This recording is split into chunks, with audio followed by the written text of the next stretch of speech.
Ada suaranya ada? Ada. Oke. Pak, mulai Pak.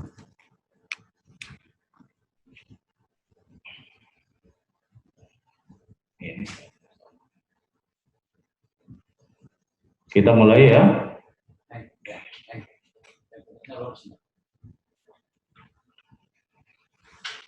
Assalamualaikum warahmatullahi wabarakatuh. Waalaikumsalam. Bismillah, alhamdulillah, la haula wa la quwwata illa billah. Rabbi shrah li sadri wa yassir li amri wahlul 'uqdatam min lisani yafqahu qawli.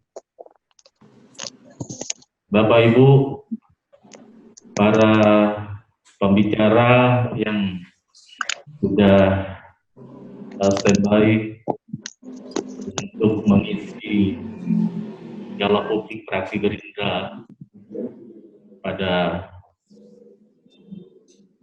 siang ini, syukur alhamdulillah kita dipertemukan oleh Allah Subhanahu wa taala meskipun melalui media online, namun tidak mengurangi makna yang akan kita bahas pada kesempatan ini, yaitu kita akan mengangkat tema tentang Banten dan masa depan Banten. Namun sebelum kita mulai dialog kita, dapat kita simak pengantar dialog publik fraksi Gerindra pada kesempatan ini yang akan disampaikan oleh Ketua Fraksi kepada Bapak Agus Supriatna. Dipersilakan. Bismillahirrahmanirrahim. Assalamualaikum warahmatullahi wabarakatuh.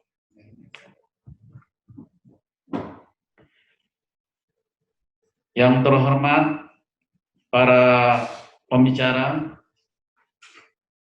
Bapak Dr. Rizqullah. Yang terhormat pembicara kedua, Bapak Dr. Andes Saiful M. Ruki, MBA.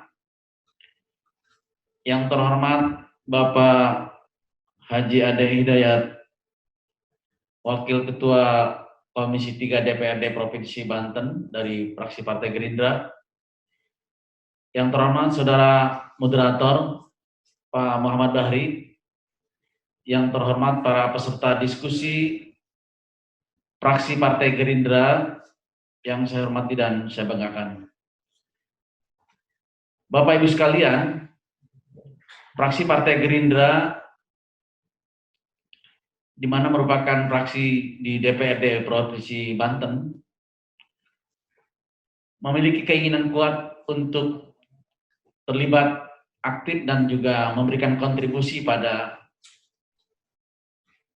daerah Banten ini sebagai simpul di DPRD Banten, di mana kita memang di saat situasi pandemi COVID-19, di mana masyarakat Banten ya mengalami situasi yang COVID-19 ini terasa betul ya, di mana juga di Tangerang Raya sudah melaksanakan PSBB, dan kita fraksi Partai Gerindra seoptimal mungkin untuk memberikan kontribusi kepada masyarakat Banten.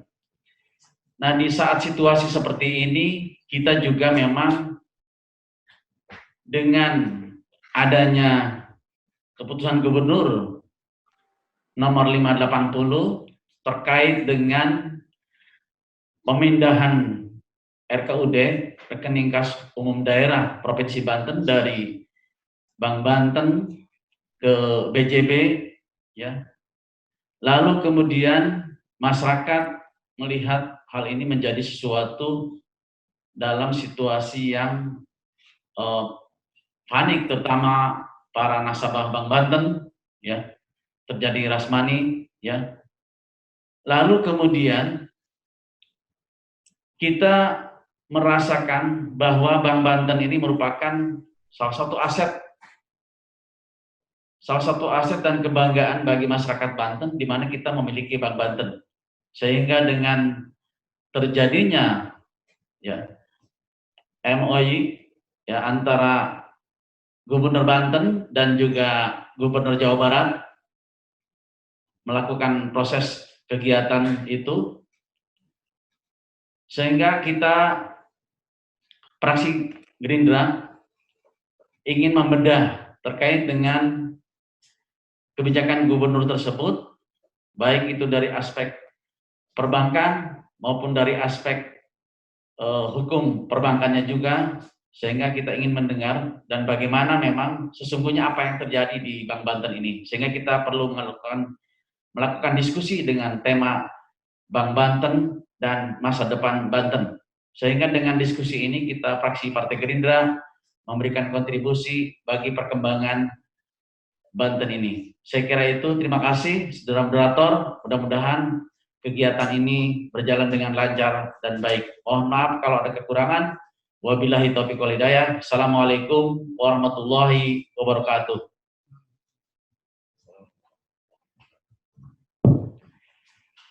Terima kasih Ketua Fraksi apa yang telah disampaikan sebagai pengantar pada diskusi pada kesempatan ini. Saya pastikan bahwa diskusi ini akan berlangsung insya Allah sampai jam 16. Lalu yang kedua, peserta yang mengikuti diskusi ini mayoritas adalah internal fraksi dan simpatisan serta anggota. Lalu ada unsur media dan tokoh masyarakat juga. Yang saya perlu informasikan kepada teman-teman peserta bahwa kesempatan ini pemateri pertama yaitu adalah Bapak Dr. Rizkullah. Beliau dikenal sebagai praktisi perbankan yang sekaligus akademisi. Ada banyak hal yang bisa digali dari beliau nanti, terutama terkait dengan adanya situasi Bank Banten saat ini yang sampai saat ini belum menemukan kejelasan posisinya, apakah dengan pengalihan kas daerah ke BJB juga sudah berproses sebagai merger. Ini belum jelas posisinya dan seperti apa semestinya yang harus dilakukan, baik pada keuntungan daerah untuk kedepannya, karena yang kita tahu adalah bank menjadi salah satu simbol kebanggaan bagi pembangunan Banten, dan nasibnya seperti apa dan apa yang harus dilakukan. Di antara itulah yang kita ingin dengar dari Pak Dr. Rizkullah. Pembicara kedua yaitu Bapak Saiful Ruki. Sepak terjang dan pengalaman beliau yang juga pernah di Bank Dunia, banyak yang pengalaman-pengalaman serta masukan, karena fraksi tentu butuh kajian dan referensi yang kuat untuk mengambil kebijakan ke depannya tentang sikap politik dan segala macam. Tentu referensi dari para pembicara ini sangat dibutuhkan dan menjadi masukan yang berarti. Yang ketiga, pembicara ketiga yaitu Bapak Ade Hidayat, sarjana komunikasi yang pada posisi sekarang yaitu adalah sebagai Wakil Ketua Komisi 3 yang mitranya adalah salah satunya adalah Bank Banten yaitu Pak Bangde. Nah, bisa dijelaskan nanti hubungan-hubungan kemitraan selama ini dan kondisi yang sebenarnya sehingga menjadi informasi pada semua pihak yang diperlukan pada diskusi ini. Untuk itu, saya persilahkan kepada narasumber pertama, yaitu Bapak Dr. Rizkullah, untuk menyampaikan beberapa hal terkait tema pada kesempatan ini, yaitu Bank Banten dan masa depan Banten. Dipersilakan Pak, waktu sekitar 10 sampai 15 menit, dipersilakan. Oke. Baik, terima kasih Bapak Moderator. Assalamualaikum warahmatullahi wabarakatuh. Oke. Bapak dari fraksi Gerindra yang saya hormati, terutama juga kepada Pak Dr. Andes Saiful Ruki, MBA, dan Bapak Ade Hidayat yang juga sebagai narasumber. Pertama-tama saya ingin menyampaikan terima kasih atas kesempatan yang diberikan, ya, atas kepercayaan kepada saya untuk memberikan sharing mengenai kondisi atau permasalahan Bank Banten. Sebelumnya saya ingin memberikan disclaimer dulu bahwa apa yang saya sampaikan ini semata-mata berdasarkan data informasi yang saya peroleh atau saya dapatkan dari sumber yang sudah ada di media, ya. Karena Bank Banten itu adalah perusahaan terbuka, jadi informasi yang kita terima berdasarkan informasi yang berada dari Bursa Efek Jakarta atau juga dari website Bank Banten itu sendiri. Oleh karenanya, untuk mengetahui secara lebih mendalam bagaimana kondisi Bank Banten, tentu kita harus mengetahui dapurnya. Nah, saya belum bisa melihat dapurnya. Jadi berdasarkan data-data yang sudah tersedia di publik saja. Jadi itu disclaimer saya. Dan selanjutnya saya mohon nanti diberikan izin bisa meninggalkan 15 menit sebelum jam 4. Karena pukul 4 saya akan lanjut ke Zoom meeting berikutnya. Jadi mohon maaf. Nah, mengenai Bank Banten ini, tentu kita sama-sama sudah mengikuti perkembangannya, ya, bahwa sejak awal Bank Banten ini berdiri, yang berasal dari Bank Pundi, ya, dan Bank Pundi itu juga sebelumnya adalah bank eksekutif. Jadi keduanya adalah bank komersial, ya, bukan bank pemerintah daerah. Tentu ini karakteristik bisnisnya tidak sama. Nah, pada waktu Bank Banten memiliki bank dari bank eksekutif, kita juga sama-sama mengetahui bahwa kondisi keuangan kinerja Bank Pundi itu sangat tidak bagus. Ya.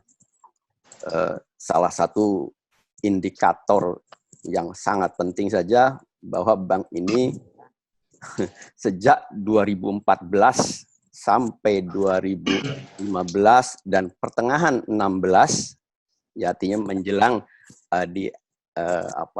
sahamnya sebagian besar dibeli oleh Pemprov, itu dalam kondisi yang merugi. Ya. Ruginya juga cukup besar. Ya. Saya barangkali Bapak-Bapak sudah menyimak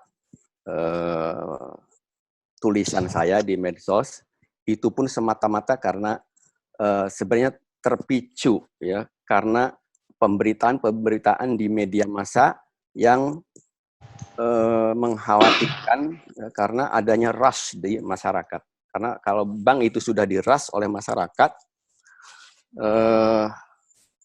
itu karena dan dana masyarakat itu sebenarnya ibarat darahnya bagi kegiatan suatu bank.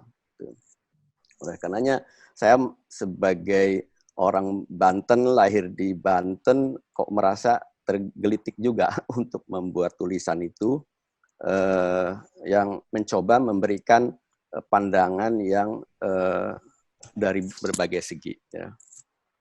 Tentu saya menyampaikan itu apa adanya, ya, tanpa ada pretensi, tendensi ataupun juga interest apapun, semata-mata karena keinginan agar bagaimana Bank Banten ini bisa diselamatkan. Ya. Nah,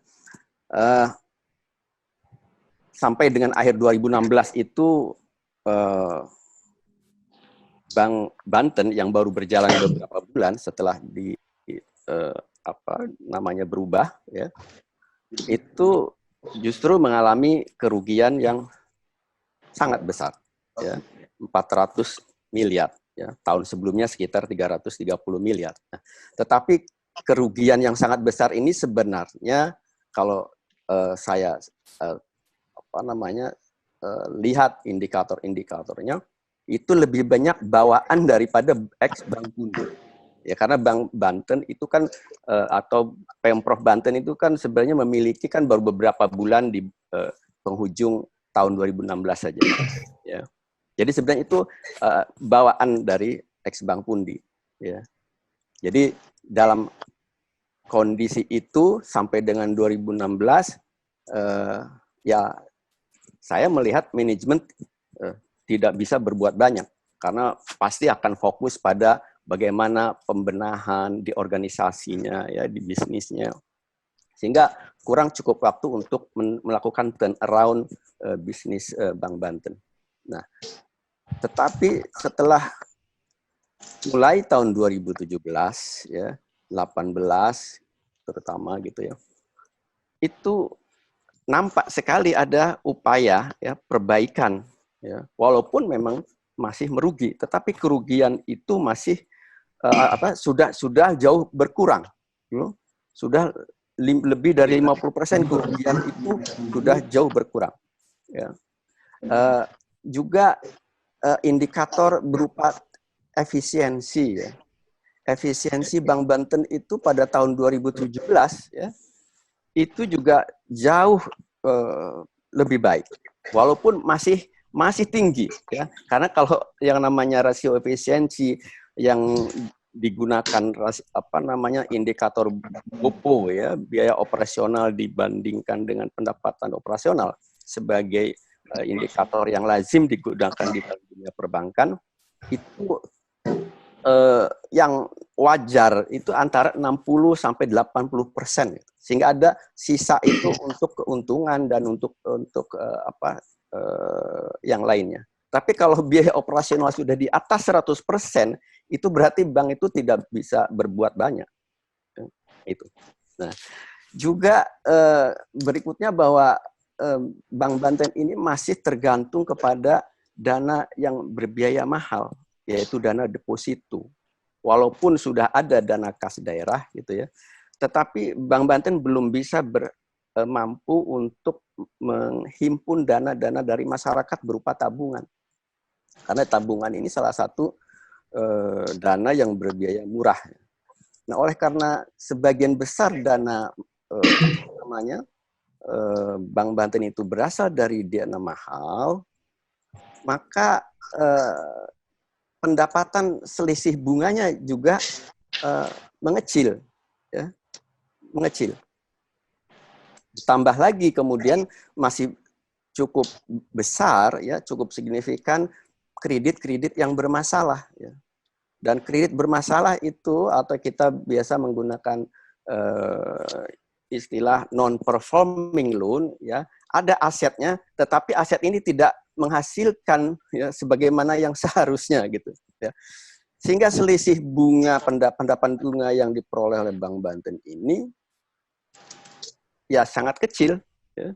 Hanya 1-2% saja, ya. Padahal yang lazim ya dalam dunia perbankan, best practice-nya itu antara 4-6% itu seharusnya sudah bagus ya.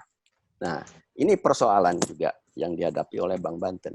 Tetapi persoalan yang paling besar adalah persoalan permodalan. Karena rasio capital adequacy ratio atau kecukupan pemenuhan modal minimum ya, yang diatur oleh OJK ya, itu menurun ya. Yang awalnya 13% di akhir tahun 2016 ya, pada tahun 2017 itu menjadi 10%. Ya. Nah, 10% itu sudah angka kritis sebenarnya bagi dunia perbankan. Bahkan 30% pun sebenarnya berat bagi bank untuk mengembangkan bisnis, untuk melakukan ekspansi bisnis. Ya. Ya, yang lazim ya, bagi bank yang punya yang ingin mengembangkan bisnis itu ya di atas 15%. Rata-rata industri itu udah masih di sekitar 19-20% capital adequacy ratio. Nah, ini persoalannya. Nah, karena modal ini sangat penting untuk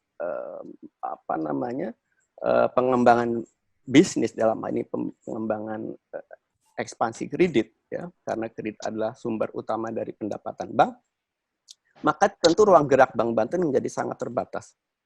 Sekalipun demikian, manajemen sudah berupaya keras itu ya, dengan mungkin melakukan restrukturisasi kredit-kredit yang ada, karena sepanjang tahun ini NPL-nya relatif ajeg angkanya, persentasenya di antara sekitar 4 menjelang atau mendekati angka 5% itu. Karena kalau sudah di atas 5%, bank sudah harus masuk dalam pengawasan OJK.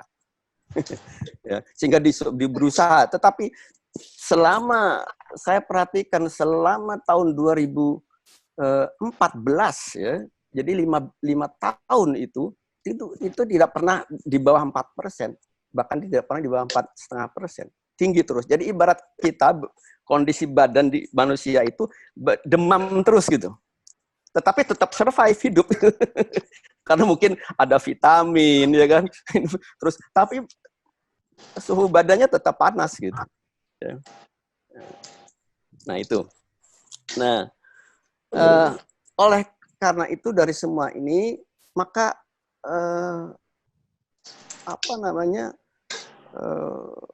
kinerja Bank Banten menjadi terganggu ya, karena permodalan itu terbatas ya, manajemen sudah berupaya sekuat tenaga ya, sampai kemudian berlarut-larut ya. Nah, dengan berlarut-larut inilah yang menjadi persoalan ya, karena ibarat orang sakit itu segera diambil tindakan langsung, kalau dibiarkan masuk ICU.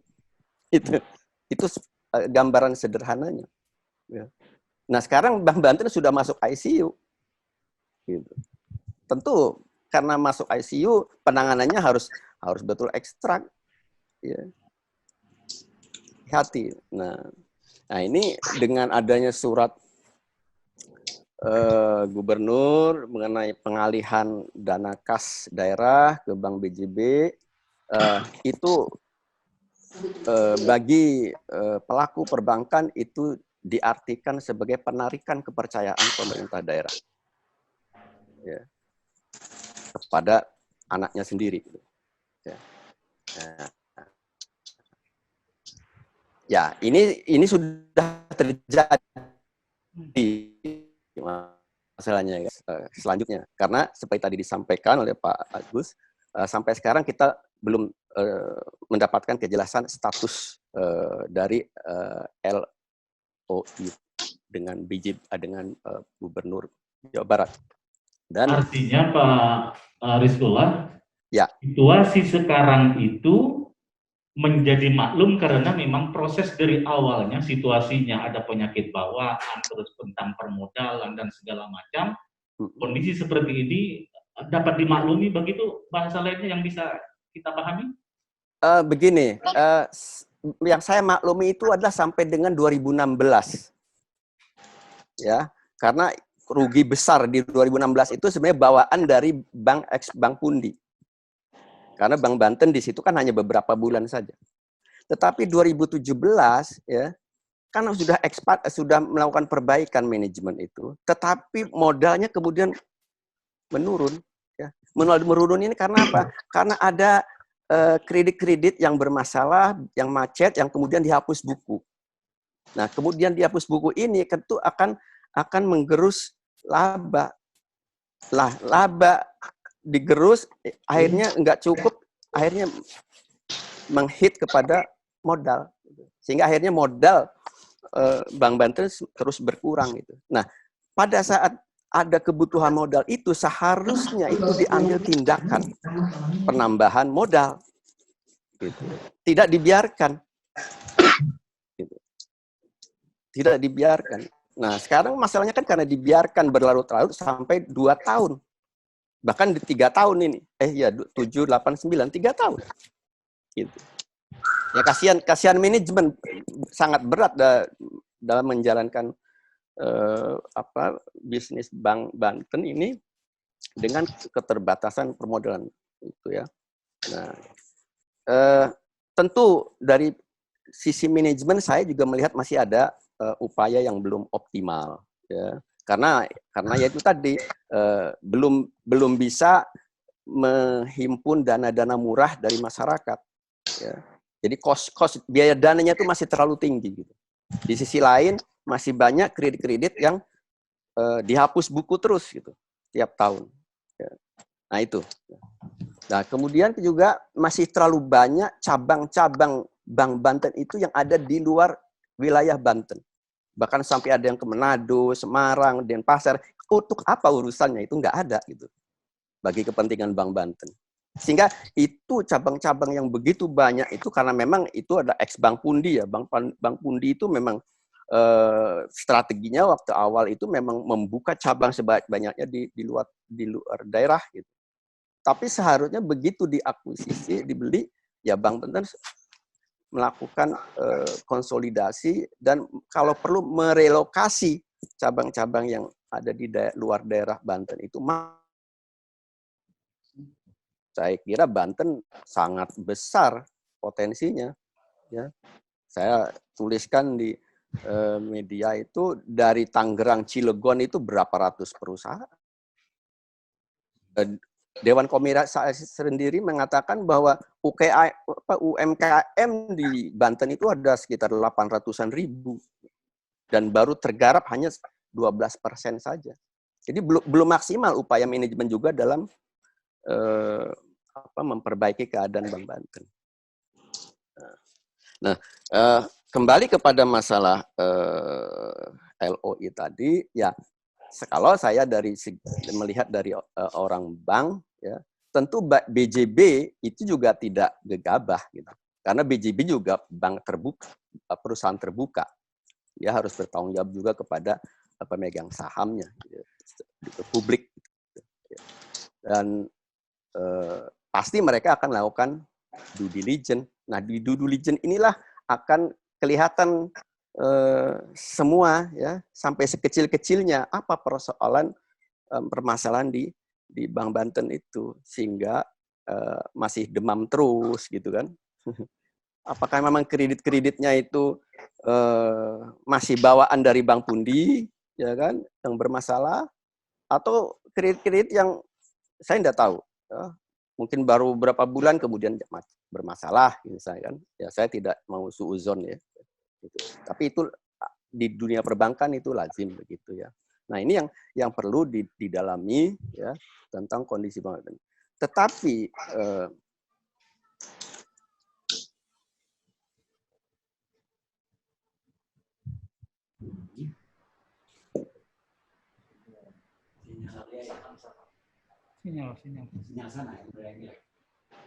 Pak Rizkula, sinyalnya rupanya beliau lagi kurang bagus.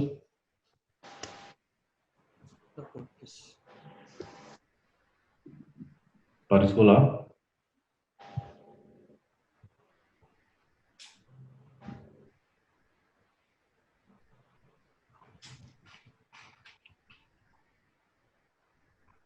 Hilang.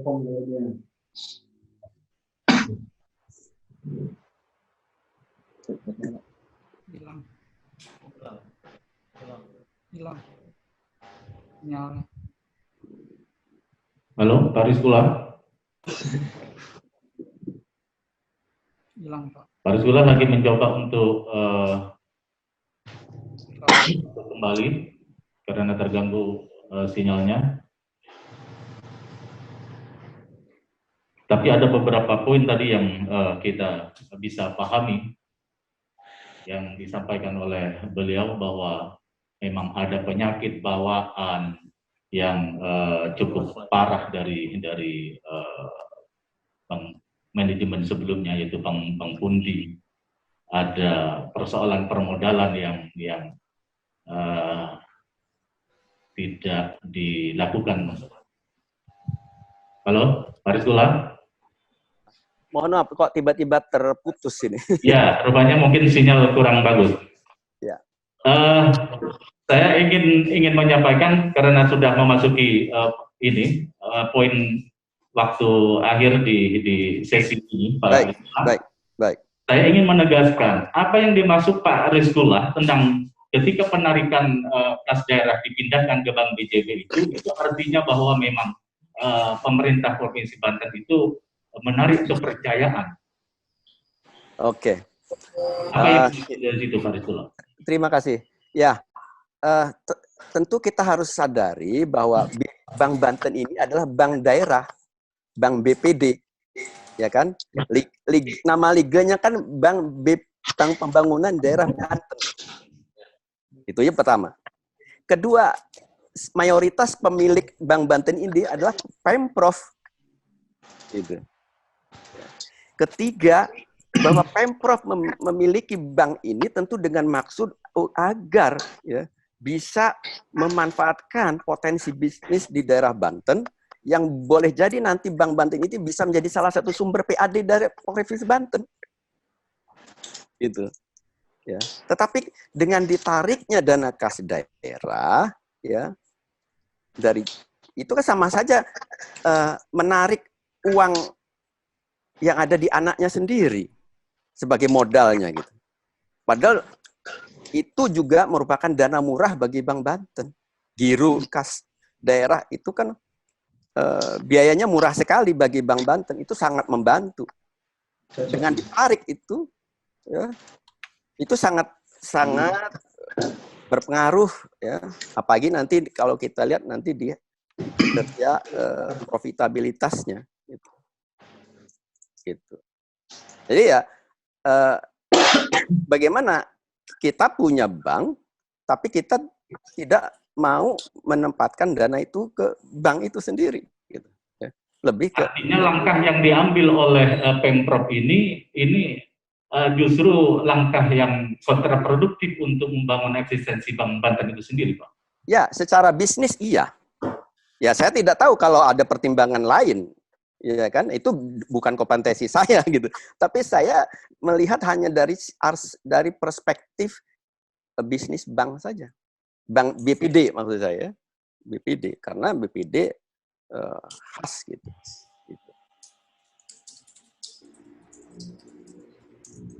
Oke, kalau begitu kita nanti dilanjut dengan sesi dialog ya, Pak. Ya, silakan. Ya, nanti setelah pembicara-pembicara yang lain, saya akan mempersilahkan kepada narasumber berikutnya, yaitu Pak Saiful Ruki. Beliau banyak berkecimpung di dunia perbankan juga di konsultan industri dan perbankan, tentu pengalaman serta bahkan kalau tidak salah beliau dulu di awal-awal pendirian Bank Banten itu juga pernah menjadi narasumber di DPRD ini dengan Ihsanuddin Nursi. Nah, seperti apa bacaannya Pak Saiful Ruki ini terhadap kondisi Bank Banten saat ini, termasuk juga tidak hanya pada dampak ekonomisnya semata, tapi juga terkait dengan bangunan kepercayaan publik kepada pada pemerintah dan bangunan industrinya untuk kedepannya. Dipersilakan Pak Saiful Ruki. Baik, terima kasih Pak Ketua. Assalamualaikum warahmatullahi wabarakatuh. Suaranya jelas Pak? Suaranya ada? Ya, Jelas Pak? Jelas. Baik, saya ingin menambahkan secara lebih detail data-data yang disampaikan oleh Dr. Rizkullah. Kebetulan saya memang memahami betul mengenai Bank Banten dari sejak sampai ke dapur-dapurnya. Jadi saya memahami sejak Bank Pundi, bank pada waktu sebelum dibeli oleh BGD, oleh Pemda, itu setelah diusahakan akan dicoba dijual oleh Sandi dan Rosan, dua Kadin dan Sandi Uno itu, yang pemilik rekam dijual ke MNC. MNC minta bantuan saya untuk mereview Bank Pundi waktu itu dan menilai kira-kira berapa. Saya melakukan due diligence sampai ke sedalam-dalamnya, karena untuk melakukan penilaian harus sampai ada due diligence juga. Kemudian sampai akhirnya tidak jadi. MNC tidak jadi membeli Bank Pundi, kemudian dibeli oleh pemerintah Pemda Banten. Kemudian pada saat tahun 2018 saya masuk kembali ke dalam-dalamnya Bank Banten, bukan Bank Pundi lagi, karena BRI pada saat itu akan invest, akan masuk ke dalam menjadi pemegang saham bersama-sama Banten. BRI menugaskan satu kantor akuntan Big Four dunia internasional dan menugaskan tim saya untuk melakukan review terhadap bank ini. Akhirnya kami juga masuk ke dalam. Jadi sampai 2018 saya punya data sampai detail angka-angkanya yang dalam. Mungkin tidak perlu semuanya saya ungkapkan ya, di sini. Tapi ada hal yang supaya diketahui nanti. Pertama, Pak, saya sepakat dengan Pak Sullah bahwa sebenarnya kita tidak bisa terlalu menyalahkan manajemen dalam hal ini, kalau tahu riwayatnya. Porsi manajemen sekarang selama 2,5 tahun dari 2016 pertengahan sampai 2018, itu porsi kerugian yang disampaikan itu hanya mencapai sekitar 500 miliar. 3 tahun sampai kurang, 400-an sekian. Sedangkan pada saat sekarang, posisi kerugian 2018 itu adalah 1,3 triliun. Jadi dari 400-900 itu berbawaan. Jadi porsi manajemen dalam menyumbang kerugian itu memang tidak sebesar bawaannya. Tetapi sekali lagi manajemen sumbangan ini yang adalah manajemen kerugian itu juga bukan salah manajemen. Saya berani menyatakan bahwa ini bukan salah manajemen. Salahnya adalah Pemda dan DPRD. Saya berani menyatakan begini, Pemda mengapa Pak? Pada saat mau membeli tadi Pak Ketua menyatakan pada waktu ada seminar dengan siapa yang disebutkan tadi Ihsanuddin Nursi, sebetulnya itu masih tidak terlalu detail ya. Pada waktu itu saya diundang khusus bersama tokoh-tokoh lain, yaitu Mohtar Mandala, Taufik Nuriman, Ki Hajim Lai, Dayunul Hai, ya, untuk membedah Bank Pundi, kemudian bagaimana ini jadi atau tidak dibeli. Pada saat itu saya dengan lantang menyatakan karena saya sudah tahu betul kondisinya waktu itu, sudah pernah due diligence pada waktu mau dibeli oleh grup lain, saya nyatakan bahwa Bank Banten mau didirikan itu, mau membeli Bank Pundi itu sangat salah besar. Adalah suatu kesalahan yang besar dan tidak tepat untuk dibeli oleh Bank Banten. Saya bukan menyatakan bahwa bukan tidak setuju pendirian Bank Banten. Jadi dalam hal ini semua anggota DPR, Pemda selalu pada ego kedaerahan.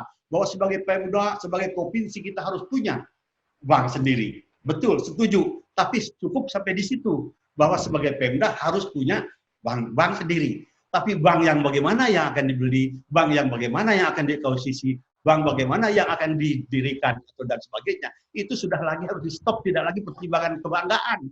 Harus pertimbangannya keuangan, pertimbangan bisnis dan ekonomis. Jadi cukup sampai di situ kebanggaan daerah itu, bahwa kita perlu punya Bank Banten.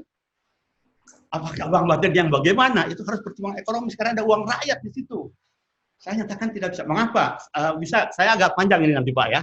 Mengapa waktu itu saya bilang membeli Bank Pundi tidak tepat? Pertama,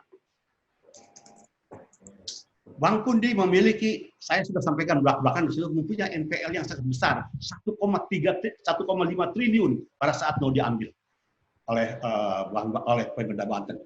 NPL tadi Pak Rizkullah sudah menyebutkan NPL, non performing loan. Ya, NPL-nya itu 1,5 triliun, Pak. Satu.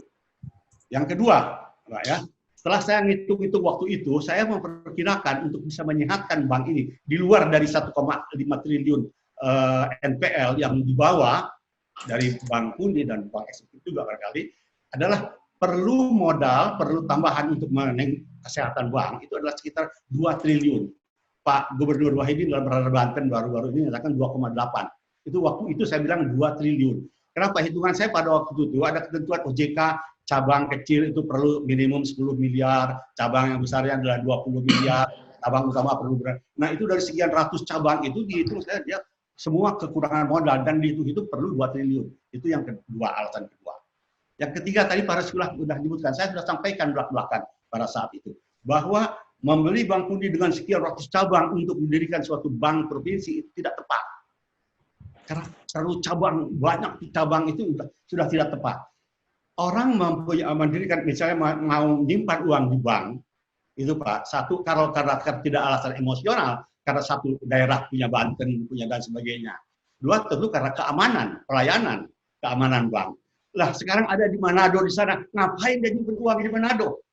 Nyimpan uang di Bank Banten. Bank Manado sendiri sulut punya. Kalau dari segi emosional, lebih aman.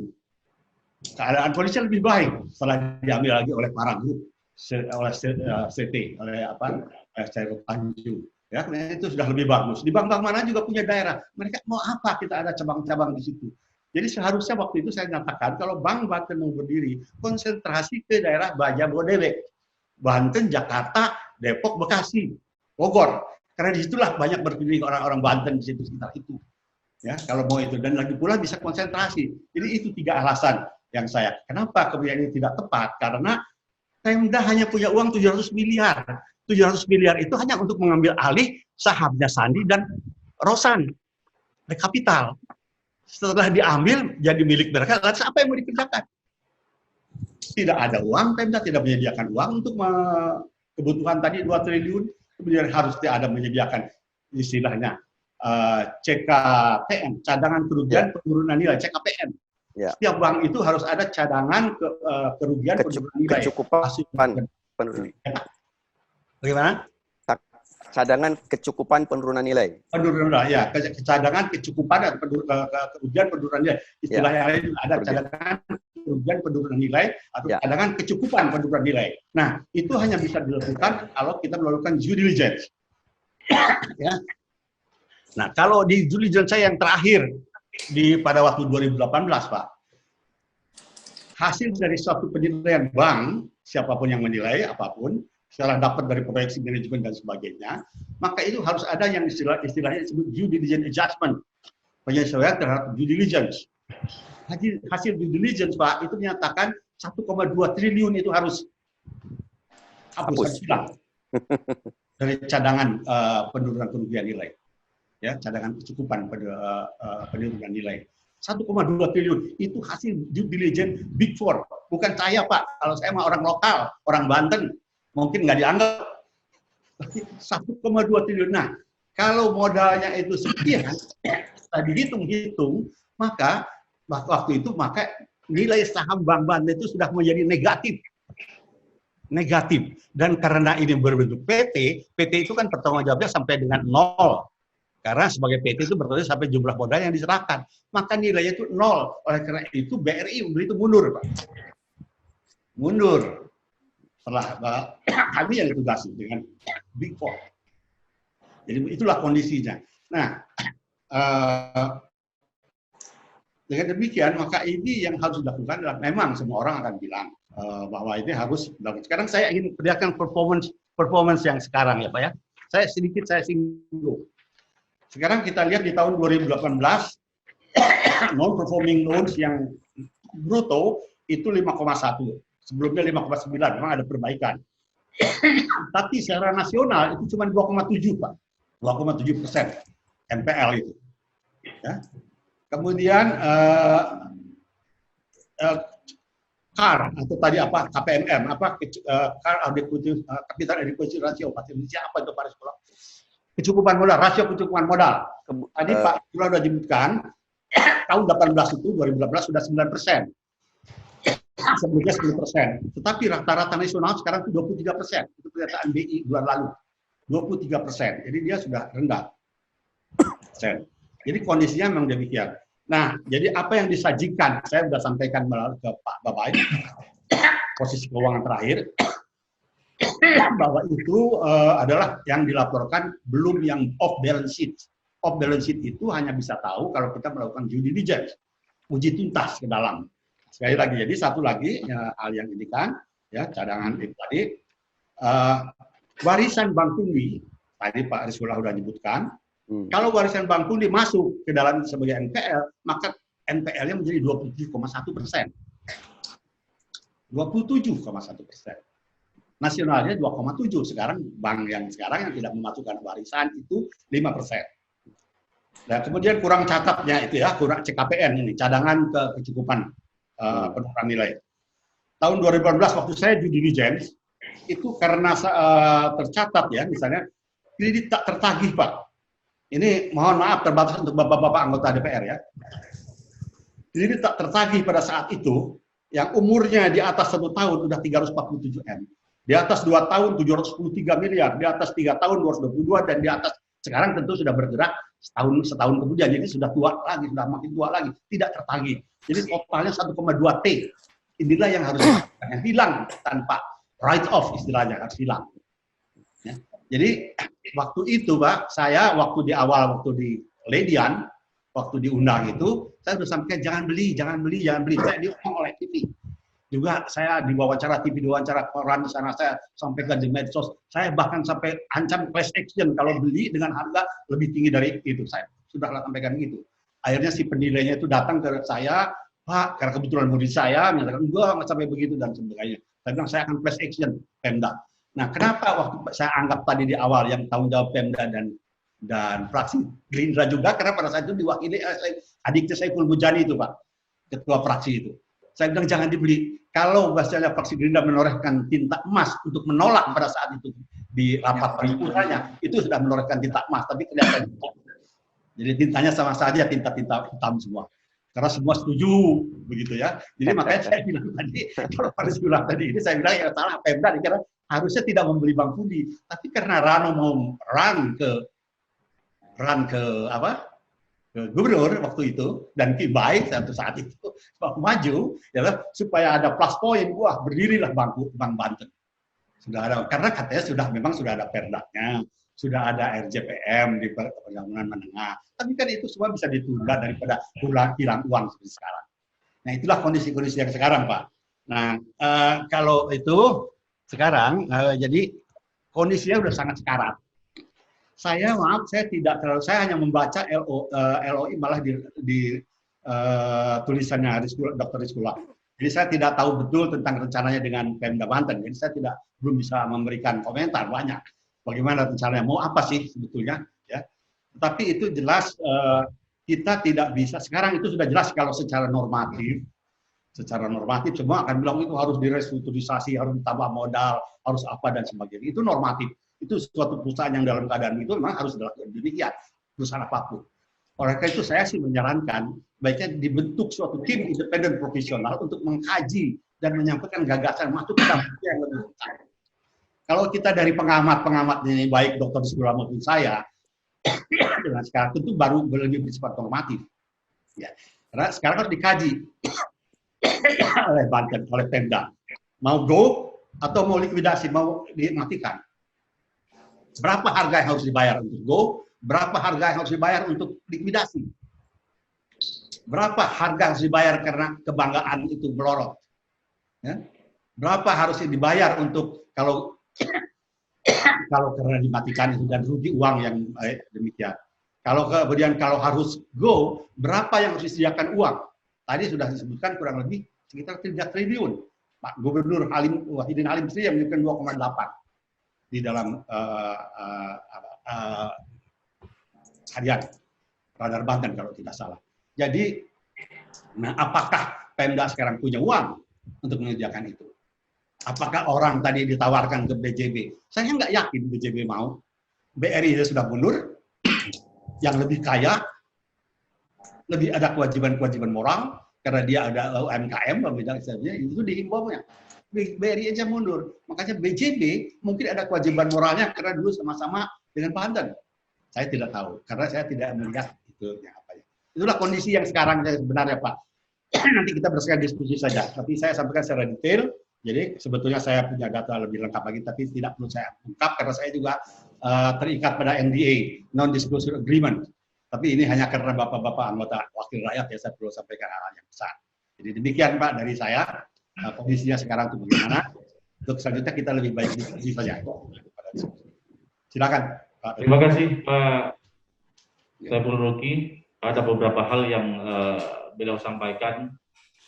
Secara substansi memang beliau sudah punya penilaian dari sejak awal bahwa kesalahan besar ketika Bank Banten ini membeli Bank Pundi karena memang sudah banyaknya persoalan yang terkait dengan internalnya Bank Pundi.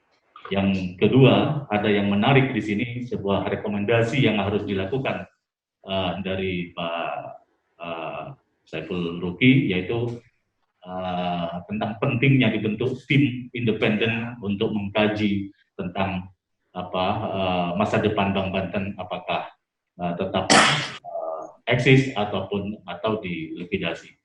Itu yang beberapa hal pemikiran yang berkembang yang disampaikan oleh Pak Saiful. Selanjutnya nanti kita akan pertajam di sesi dialog. Selanjutnya pada narasumber ketiga, yaitu Bapak Ade Hidayat. Beliau adalah Wakil Ketua di Komisi 3 saat ini dari fraksi Gerindra. Dipersilakan Pak Ade. Baik, Assalamualaikum warahmatullahi wabarakatuh. Terima kasih moderator. Yang saya hormati Ketua Fraksi Pak Agus. Yang saya hormati narasumber lainnya Pak Dr. Rizkullah, Pak Saiful Ruki, dan semua kawan-kawan yang hari ini turut bergabung di Zoom meeting kita. Bahwa apa yang disampaikan oleh Pak Rizkullah, oleh Pak Saiful Ruki ada benarnya, dan kemudian saya hanya menambahkan beberapa poin saja. Bahwa apa yang sudah disampaikan oleh Pak Rizkullah, Pak Saiful Ruki misalnya, tidak perlu kemudian saya sampaikan lagi. Pimpinan. Bahwa dalam hal ini, seperti yang disampaikan tadi oleh dua narasumber, saya mungkin bisa garis bawahi bahwa Bank Banten selama kami melakukan pengawasan di Komisi 3, bisa kami simpulkan bahwa Bank Banten ini tidak diurus dengan baik dan memang salah urus. Tidak diurus dengan baik seperti apa indikatornya? Perda nomor 5 tahun 2013, penyertaan modal kepada Banten Global Development. Sampai hari ini, BGD sebagai PSP itu tidak pernah juga memberikan masukan-masukan yang signifikan yang berarti kepada manajemen Bank Banten. Kalau kita ukur, BGD-nya sendiri hari ini itu tidak lagi sehat dan tidak memberikan dividen apa-apa. Sekarang yang kita harus tanya adalah pesan apa yang pernah Pak Gubernur sampaikan kepada BGD untuk menyehatkan Bank Banten? Atau apa yang harus dilakukan oleh BGD yang diamanatkan oleh Gubernur kepada Bank Banten untuk supaya Bank Banten ini sehat? Kami di Komisi 3 pernah menyampaikan kepada Pak Sekda agar kalau mau memperkuat dan menyehatkan Bank Banten, PSP-nya sebagai pemilik saham pengendalinya, yang dalam hal ini adalah BGD, harus diperkuat. Nah, BGD sendiri dari struktur komisaris dan jajaran direksinya sampai hari ini juga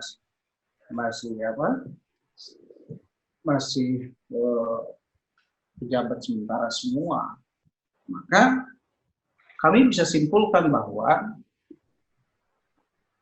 Bank Banten hari ini adalah tidak diurus dengan baik dan didorong masuk dalam sebuah perangkap. Permasalahannya sudah disampaikan bahwa kerugian, kemudian modal, ya, dan apa namanya ex Bank Pundi dan lain sebagainya misalnya tadi, oke, memang itu adanya. Gitu. Dan kemudian misalnya seperti ada Bank Banten punya cabang di Manado, di Makassar, dan lain sebagainya. Kami juga di Komisi 3 mendorong kepada Bank Banten agar lakukan efisiensi. Karena masalahnya adalah beban operasional yang terlalu tinggi, ya, yang kami nilai di Komisi 3 ini beban operasional yang tinggi, yang memang harus segera dibenahi oleh manajemen Bank Banten. Contoh misalnya, ada kantor cabang dalam sebulan itu hampir sewanya itu 80 juta, 90 juta. Lampung, Bandung misalnya. Ini kan sesuatu yang di luar logika kita dengan biaya operasional itu. Dan kami mendorong itu juga kepada BGD karena nggak akan bisa gubernur itu masuk di dalam rapat RUPS yang dalam hal ini diwakili oleh BGD. Maka BGD-nya harus kuat. BGD-nya dibiarkan juga sampai hari ini tidak kuat, ya kan? Jadi ini salah siapa? Jadi sengaja seperti didorong Bank Banten ini untuk sakit. Nah, kadang kami juga nggak ngerti apa yang Pak Gubernur sampaikan misalnya. Saya yakin bank ini akan mati, dengan cepat akan mati. Maksud kalimat ini apa? Ya. Nah, kami sih mendorong di Komisi 3 ini untuk menyehatkan. Kalaupun misalnya ada fakta lain terungkap bahwa ketidakseriusan Pemprov mengurus Bank Banten, ya, fakta lain menunjukkan bahwa setiap kali penyertaan modal tidak pernah dicairkan, 2018 tidak dicairkan, 2019 tidak dicairkan, dan bahkan Komisi 3 mendorong agar usulan Pemprov memisahkan Bank Banten dari BGD melalui pembahasan prolegda, raperdanya, yang sudah disepakati dengan DPRD juga tidak lanjut dijalankan. Saat itu kami di Komisi 3 minta penjelasan kepada Sekda dan Biro Bina Ekonomi bahwa kalau Anda menyertakan raperda di dalam prolegda memisahkan Bank Banten dari BGD, bagian daripada upaya menyehatkan Bank Banten tidak dilanjut, maka kami harus mengetahui apa alasannya, apa dasarnya kemudian prolegda pemisahan Bank Banten tidak lanjut. Jadi ada beberapa indikator dan atau fakta lain yang dalam hal ini dengan segala macam penyakitnya di Bank Banten tadi yang sudah dipaparkan oleh beberapa narasumber, ini kemudian seolah-olah dibiarkan.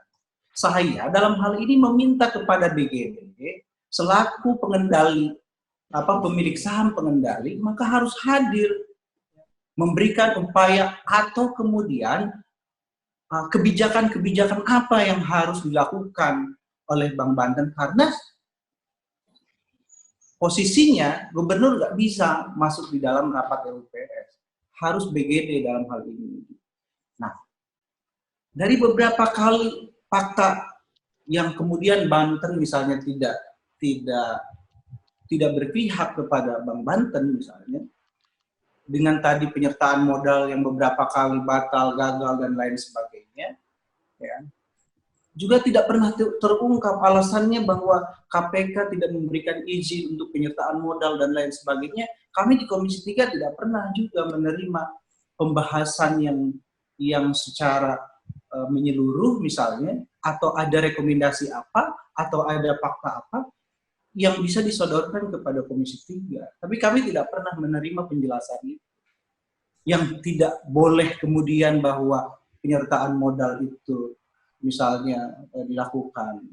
Nah ini, jadi dalam hal ini kami sangat menyayangkan bahwa akhirnya Bank Banten seperti ini.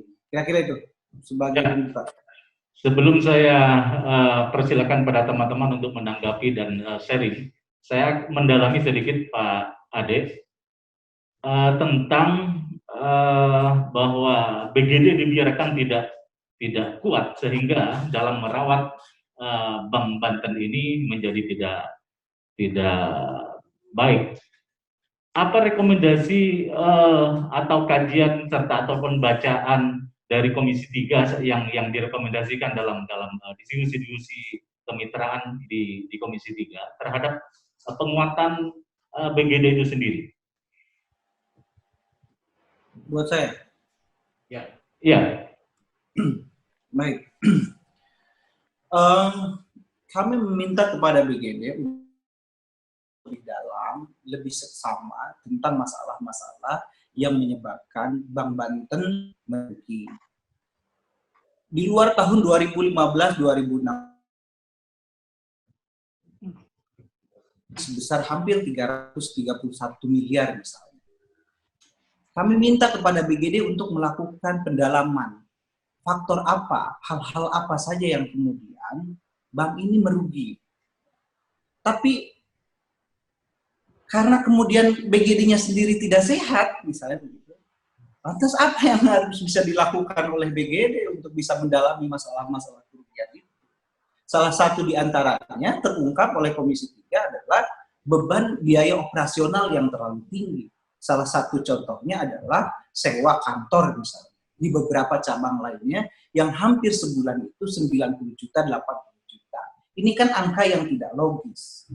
Nah, sebagai pemilik saham pengendali dalam hal ini BGD, seharusnya mampu mengidentifikasi itu dan atau melakukan strategi-strategi lain dan atau menjalankan kebijakan-kebijakan lain untuk bisa menyetop ya biaya-biaya beban operasional yang tinggi itu. Okay. Karena itu dalam hal ini BGD harus kuat.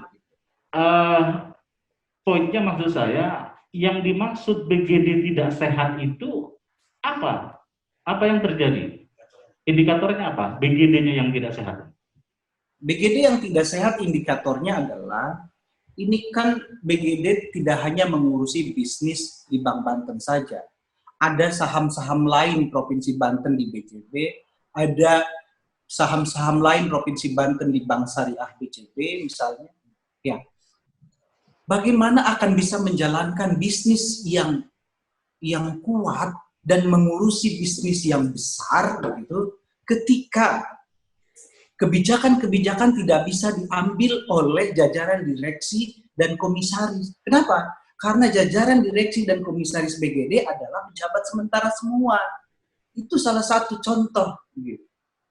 Maka bagaimana akan bisa melakukan pengawasan, penguatan dan lain sebagainya ketika kebijakan-kebijakan strategis tidak bisa diambil oleh pemegang saham pengendali yang dalam hal ini BGD. Maka kalau Pemprov serius, ya harus bereskan dulu BGD-nya. Karena bisnis ini adalah bisnis ngurusin Bank Banten, ngurusin saham di BJB, dan ngurusin saham di BJB Syariah. Banyak gitu kan. Dan kalau tidak salah, BGD juga memiliki saham di PT Jamkrida. Gitu. Jadi bagaimana akan menjalankan bisnis yang besar ini jika struktur di BGD sendiri adalah posisinya orang-orang yang masih belum jelas, gitu. Kira-kira itu. Oke. Sedikit Pak, mohon maaf, boleh saya tambah tentang BGD ini? Oke. Boleh, bisa silakan. Apakah boleh saya tambah tentang? Oke, silakan Pak Saiful. Kan ditanya mengenai indikator ini. BGD sendiri sekarang kalau saya baca di radar Banten tanggal 13 Maret, ada pernyataan bahwa itu sudah juga keadaannya sekarat. Dia meninggalkan hutang kepada konsultan hukum dan FA Financial Advisor sebesar 5,5 miliar pada saat Bank Budi mau dibeli. Ini di koran ya, saya sampaikan karena sudah ada di koran. Dan jadi saya melihat BGD itu tidak jelas statusnya. Apakah mau holding company sebagai investment holding, apakah operating holding? Ya, jadi itu kalau kita mau sebagai holding company, sebagai investment holding, memang punya saham di mana-mana dan sebagainya. Tapi dia harus punya suatu sumber dana yang bisa untuk membiayai, karena itu dasarnya dari dividen kan, dapatnya dari dividen atau dari manajemen fee dan sebagainya. Tapi itu tidak mungkin dilakukan karena perusahaan-perusahaan yang dimiliki oleh BGD tidak ada yang sehat, kurang bagus. Ya, jadi dia itu nggak jelas apakah operating holding, apakah investment holding. Kalau mau investment holding ya invest, dia harus memiliki satu sumber dana untuk biaya operasinya. Kalau operating holding ya operating holding, ya sekalian melakukan operation juga. Jadi itu nggak jelas jadi BGD sebagai tambahan Pak Ade. Oke, terima kasih Pak. Saya boleh tambahkan? Ya, nanti biar sekaligus berjalan dialog karena salah satu narasumber kita Pak Rizqullah juga waktunya terbatas, jadi biar sambil mengalir Pak Adi ya. Perlu saya informasikan Pak narasumber bahwa dialog kita pada kesempatan ini juga diikuti oleh anggota fraksi Gerindra yang juga sebagai Ketua DPRD Provinsi Banten, yaitu Pak Andra Soni. Saya akan persilakan kepada teman-teman yang mau merespon atau sharing pada kesempatan ini. Teman-teman dari anggota fraksi atau teman-teman wartawan di media. Benar-benar gula aren. Iya, Ya. Boleh bicara.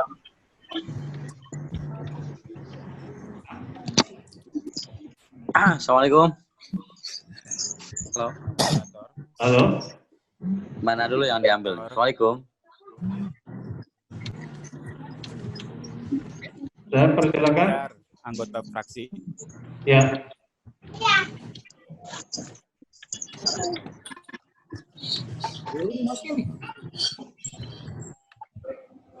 Pak Moderator. Persilakan. Dipencet mana yang mau dikasih. Siapa yang dipersilakan Pak Moderator? Ya, siapa yang mempersilakan? Assalamualaikum. Halo. Halo. Assalamualaikum warahmatullahi wabarakatuh. Waalaikumsalam warahmatullahi. Ya, berarti saya yang diizinkan bicara ya? Ya. Oke. Ya, bismillahirrahmanirrahim. Assalamualaikum warahmatullahi wabarakatuh. Yang saya hormati unsur perbankan semua Pak Ade Hidayat dan juga unsur legislator. Saya Arwan dari Ketua Aliansi Banten Menggugat. Pertama ingin saya sampaikan bahwa proses pemindahan RKUD ini saya kan yang ngomong ya, Pak Moderator ya. Ya, silakan Mas. Terus. Oke. Pertama begini, singkat saja. Proses perpindahan RKUD Pergub nomor 508 tersebut itu mendapatkan reaksi dari berbagai pihak, termasuk legislatif. Namun kemudian di tengah perjalanan legislatif ini ada beberapa anggota dewan yang menurut kami anggap masuk angin karena dia tidak menggunakan peran itu. Kemudian yang selanjutnya, pada saat saya mendatangi ini hal teknis yang harus disampaikan pada kawan-kawan semua, aktivis dan sebagainya. Saat saya mendatangi Pak Erwin, kepala Kilan BI di kantor tersebut, dia menolak kataan dia yang dianggap informal tersebut, yang tidak terdaftar dalam berita acara, dianggap sebagai konsideran hukum. Itu kami anggap bahwa gubernur melakukan penyelundupan hukum karena melawan hukum, anggap cacat. Maka saya berganding dengan para advokat melakukan upaya tun dengan kawan-kawan advokat. Namun langkah ini dianggap oleh mereka sebagai langkah yang tidak sesuai, sehingga secara pribadi dengan kawan-kawan kami terus berupaya. Bahkan mohon juga izin kepada narasumber dari unsur perbankan, apakah boleh dari masyarakat menggalang aksi untuk membeli saham beberapa dari Bank Banten, dari menggalang kekuatan. Karena hari Rabu nanti kami besok disaksikan oleh beberapa unsur dari advokat, lalu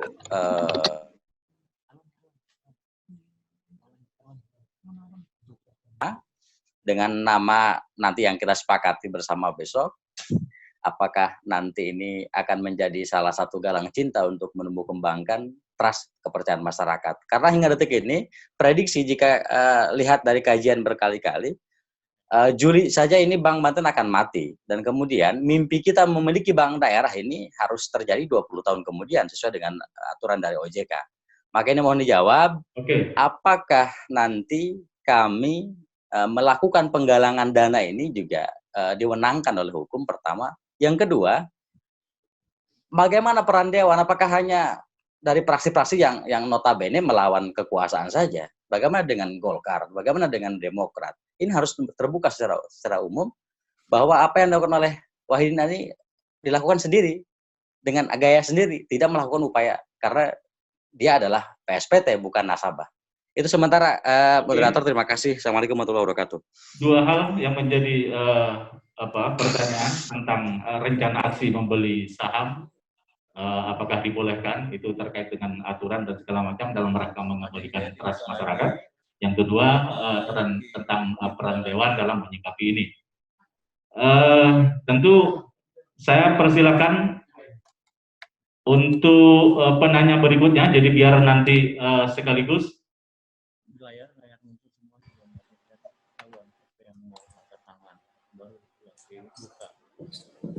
Ada yang Pak Moderator yang mau bertanya, lambaikan tangan, jadi biar kelihatan kita. Nizar. Oke, persilakan Pak Nizar. Assalamualaikum warahmatullahi wabarakatuh. Alhamdulillah kita hari ini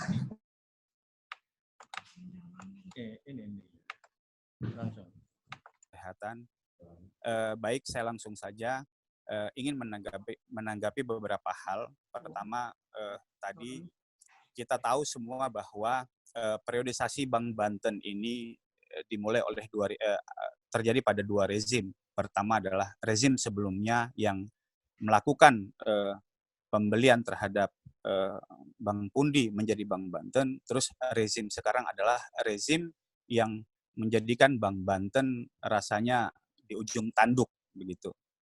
Nah, kita mungkin di sini sepakati semua, mungkin tidak ada yang membantah apa yang disampaikan oleh Pak Saiful M. Ruki, dan kita yakini dengan kompetensi beliau dalam melakukan due diligence, beliau punya banyak data. Kita tidak membantah mungkin satupun terhadap pernyataan beliau bahwa membeli Bank Pundi adalah sebuah kesalahan. Tapi yang harus kita diskusikan mungkin bukan persoalan kesalahan membelikan Bank Pundi, karena hari ini sudah terlalu jauh. Jadi maksud saya yang harus kita diskusikan adalah bagaimana penyelamatan Bank Banten sebenarnya. Bukan kita merefleksi ke belakang penyesalan kita terhadap pembelian Bank Pundi. Terus kemudian tadi pernyataan oleh Pak Rizkullah misal menganalogikan bahwa Provinsi Banten sebagai seorang bapak, terus kemudian Bank Banten sebagai seorang anak, terus kemudian kita melihat posisi BGD yang menjadi orang yang dipercaya oleh provinsi sebagai pemilik, terus kemudian orang yang mungkin adiknya yang dipercayakan oleh mengasuh anaknya, misal begitu ya. Jadi menurut saya, jadi ketika Provinsi Banten sebagai bapak, terus mempercayakan kepada adik, kepada omnya untuk mengasuh anaknya, berarti ketika anaknya tidak bisa makan, tidak bisa belajar, tidak bisa ngapa-ngapain, berarti kan ada yang salah dalam hal si pengasuh. Nah, jadi maksud saya, dalam tindakan yang dilakukan oleh provinsi hari ini, tadi kita juga sudah mendengar Pak Saiful menyatakan, semestinya kita sudah membentuk tim independen untuk mengkaji apakah Bank Banten ini harus dilikuiditas ya, atau harus diselamatkan. Nah, sementara tim ini belum dibentuk, belum melakukan kajian, tapi tiba-tiba si bapak sudah mengambil langkah-langkah yang membuat anaknya berada di ujung tanduk. Artinya si bapak tidak punya pengetahuan yang lebih dalam terhadap perkembangan si anak, sementara tindakan itu sudah dilakukan. Nah, yang menjadi pertanyaan saya sebenarnya adalah, apakah yang dilakukan oleh Provinsi Banten ini sudah tepat atau menyalahi semua persoalan? Karena begini, saya sebagai anggota Komisi 5, dalam kondisi hari ini kita melakukan pengawasan, kemarin saya jalan kepada sekolah-sekolah SMA. Nah, yang paling berat yang terjadi di SMA adalah bos yang diterima oleh SMA dari pusat itu ditransfer ke Bank Banten. Dan hari ini sekolah itu tidak bisa mencairkan dana itu. Ini kan menjadi persoalan baru, menjadi problem baru, yang apakah ini sudah difikirkan atau belum oleh gubernur begitu. Nah, jadi pertanyaan saya itu, apakah yang diambil langkah oleh gubernur yang bertindak sebagai pemerintah daerah Provinsi Banten sudah tepat atau tidak? Dan implikasinya ini sudah kemana-mana. Itu satu hal. Yang kedua, saya sebenarnya berharap. Halo? Udah 3 ini. Oh ya, saya berharap sebenarnya panitia menghadirkan pakar hukum perbankan atau pakar hukum ekonomi sebenarnya, karena kita perlu juga mengkaji persoalan ini dari sisi hukumnya. Tadi ada saudara kita yang sudah menanyakan tadi persoalan hukum. Yang menjadi pertanyaan saya begini, di dalam Perda Pembentukan Bank Banten ada kewajiban provinsi untuk menyertakan modal, yang hari ini kita pahami baru mungkin 2/3 dari kewajiban yang diperintahkan dalam perda tersebut.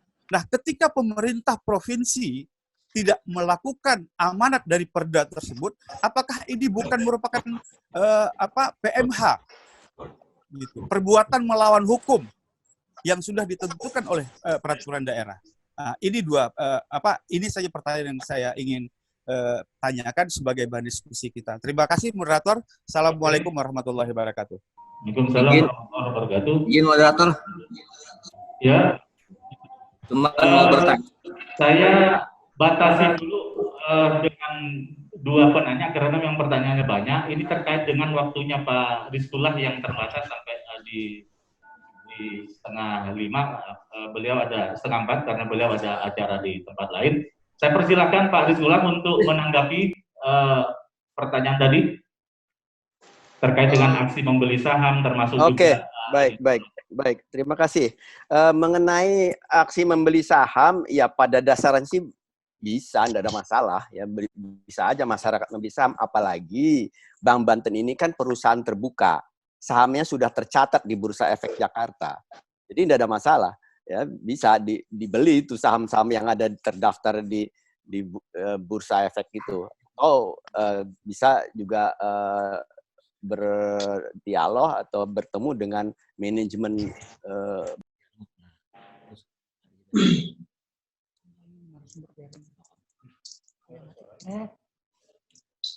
warga Banten untuk mempertahankan Bank Banten itu. Saya kira itu. Jadi prinsipnya bisa. Yang kedua, saya ingin juga men-share mengenai peran BGD. Nah, mungkin yang perlu kita ketahui dulu adalah kenapa harus ada BGD di Bank Banten kan, gitu. Nah, itu jadi harus ada ceritanya dulu gitu, ya. Jadi kenapa Bank Banten itu tidak boleh langsung dikontrol, diawasi oleh Pemprov atau gubernur. Karena ini dulu waktu masih jaban otoritasnya adalah Bank Indonesia, ya, itu dibuatlah ketentuan bahwa bank pembangunan daerah itu tidak boleh langsung dimiliki oleh Pemprov. Jadi harus melalui perusahaan. Dalam hal ini di Banten adalah BGD.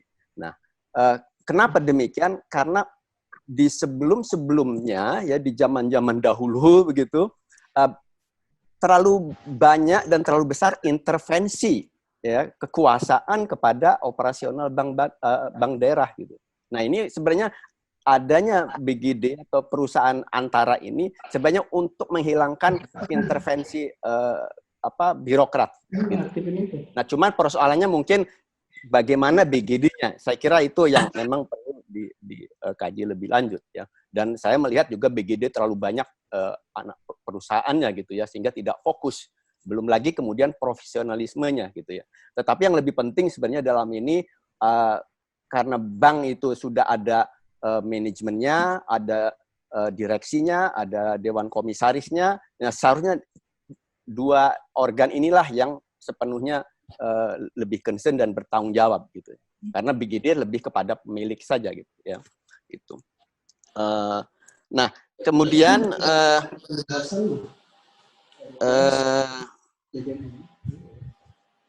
yang berikutnya pertanyaan tentang pergeseran. Pergeseran itu secara hukumnya gimana, Pak?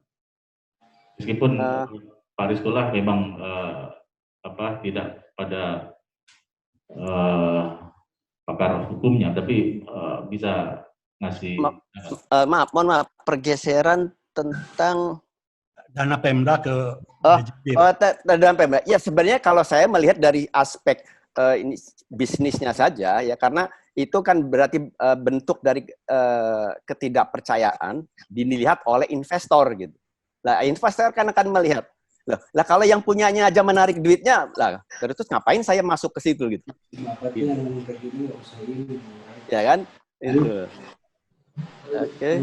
Nah, kemudian saya ingin menambahkan selain dari usul yang disampaikan oleh Pak Saiful tadi, sebenarnya yang saya juga berikan alternatif solusi mengenai Bank Banten ini di tulisan saya adalah sejalan dengan misi moto Bank Banten yang akhlakul karimah, imwa. Loh, kenapa kita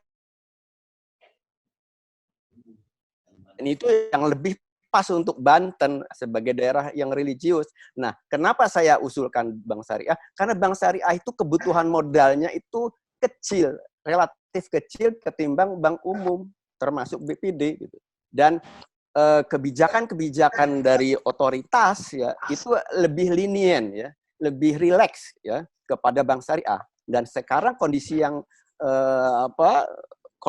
COVID-19 ini sebenarnya ini menjadi momentum untuk melakukan upaya penyelamatan dengan menjadikannya itu Bank Banten Syariah ya. Tentu memang proses due diligence dan sebagainya itu memang perlu dilakukan.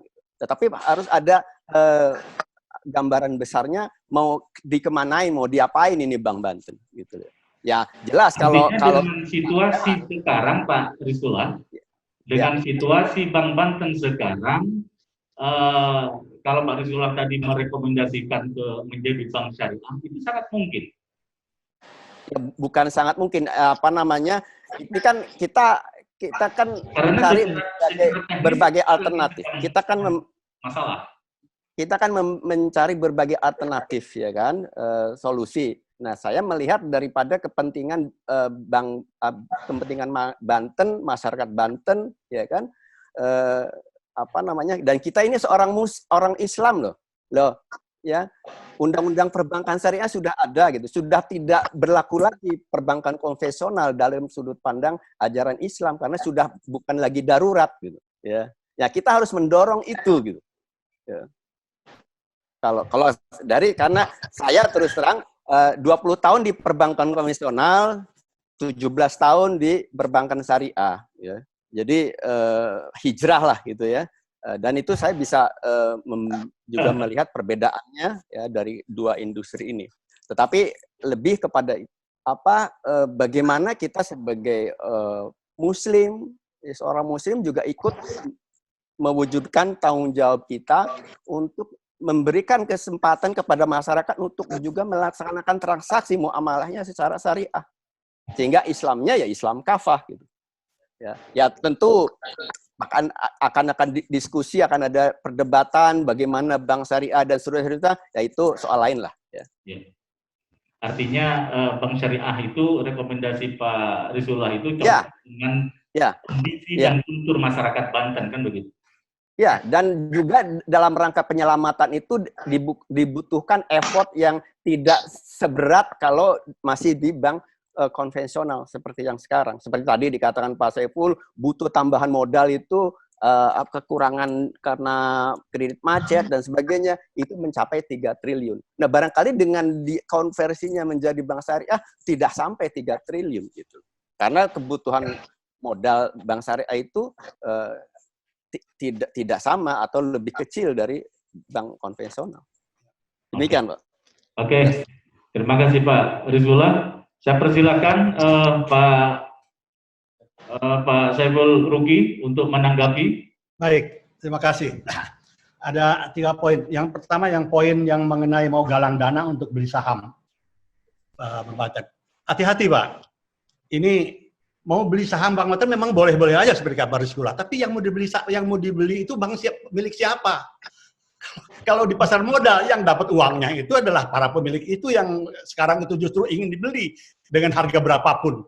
Kalau nggak salah ada yang nawarkan 12 perak walaupun harga dulunya. Jadi yang uang itu masuk ke mereka, bukan masuk ke bank. Kalau yang masuk ke bank itu kalau Bank Banten melakukan right issue.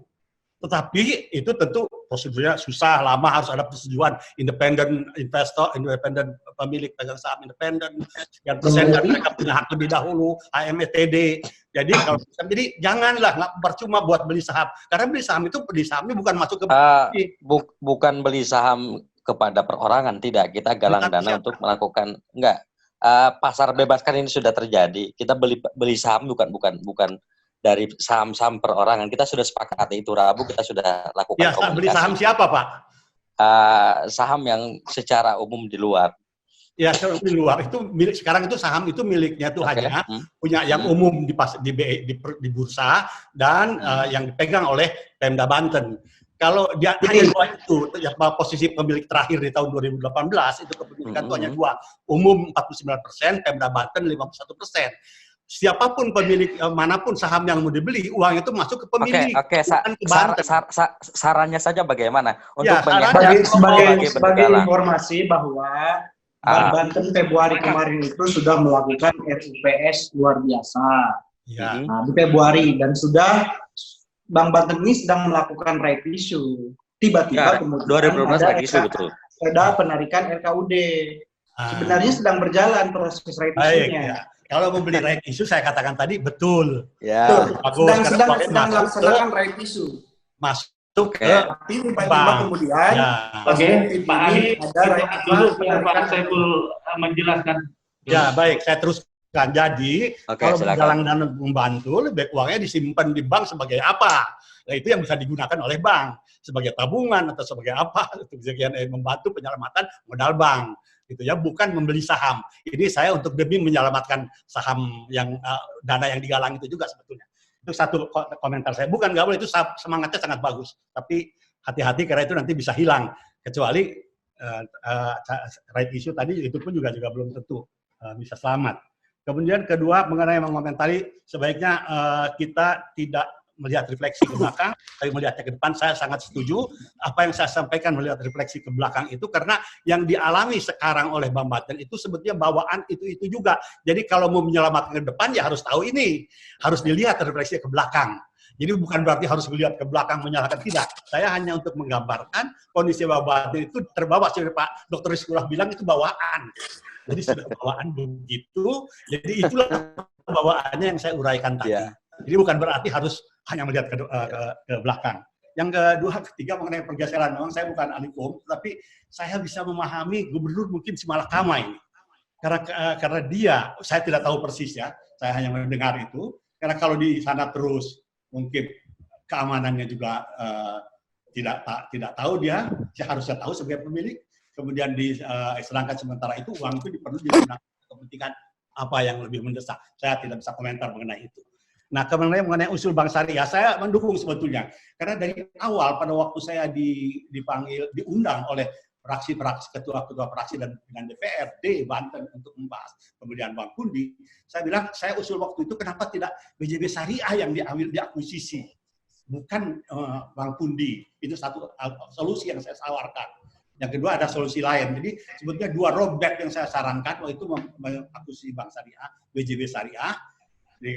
Bahkan bisa dikonversi sahamnya Banten di BJB sehingga memiliki pemegang saham yang di BJB Syariah menjadi mayoritas betul karena jumlahnya sangat besar itu ya.